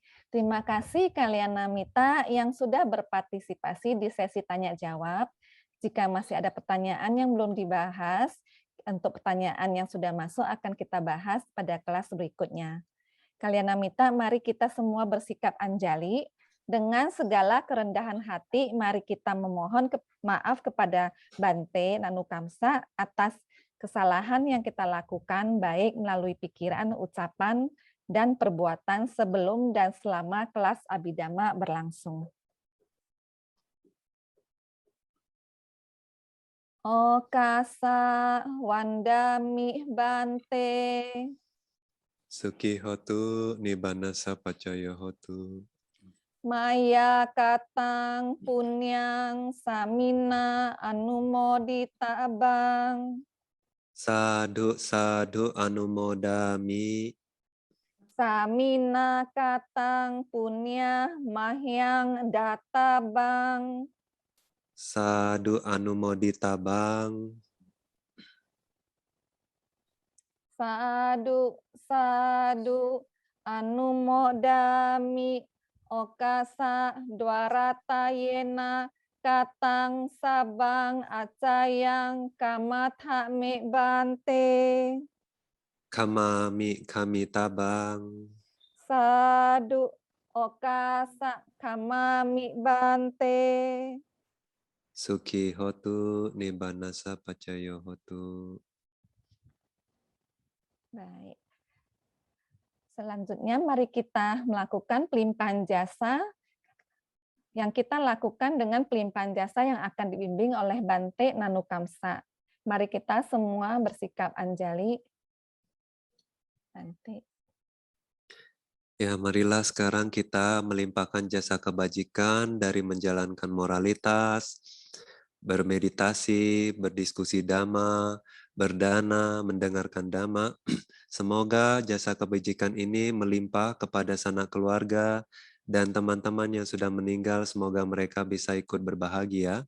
Juga kita mau limpahkan jasa kebajikan ini kepada para dewa yang melindungi Buddha Sasana, yang melindungi kita semua, dan juga kepada makhluk yang terlihat maupun yang tidak terlihat, semoga mereka bisa ikut berbahagia. Dan tidak lupa, semoga jasa kebajikan ini menjadi penyebab pendukung dalam usaha kita melenyapkan kotoran batin, mencapai kebahagiaan sejati Nibbana. Marilah bersama-sama kita melimpahkan jasa. Etawata ca amhehi sambhatang punya sampadang sabe dewa anumodantu sabe bhuta anumodantu sabe satta anumodantu sabba sampati siddhya idang menyati nang hotu sukhita hontu nyatayo. Idang menyati nang hotu sukhita hontu nyatayo. Idang menyati nang hotu sukhita hontu nyatayo. Idang me punyang asawa kaya wahang hotu. Idang me punyang nibbana sapacayo hotu. Mama punya bhagang sabasatanang bhajemi. Sabe me samang punya bhagang labhantu. Sadhu, sadhu, sadhu. Kalian Namita, mari kita bersama beraspirasi dengan kebajikan ini. Semoga ajaran Buddha bertahan lama. Dengan mengucapkan Buddha Sasanang Cirang Titatu sebanyak 3 kali. Mari kita ucapkan bersama-sama. Buddha Sasanang Cirang Titatu. Buddha Sasanang Cirang Titatu. Buddha Sasanang Cirang Titatu. Sadhu, sadhu, sadhu.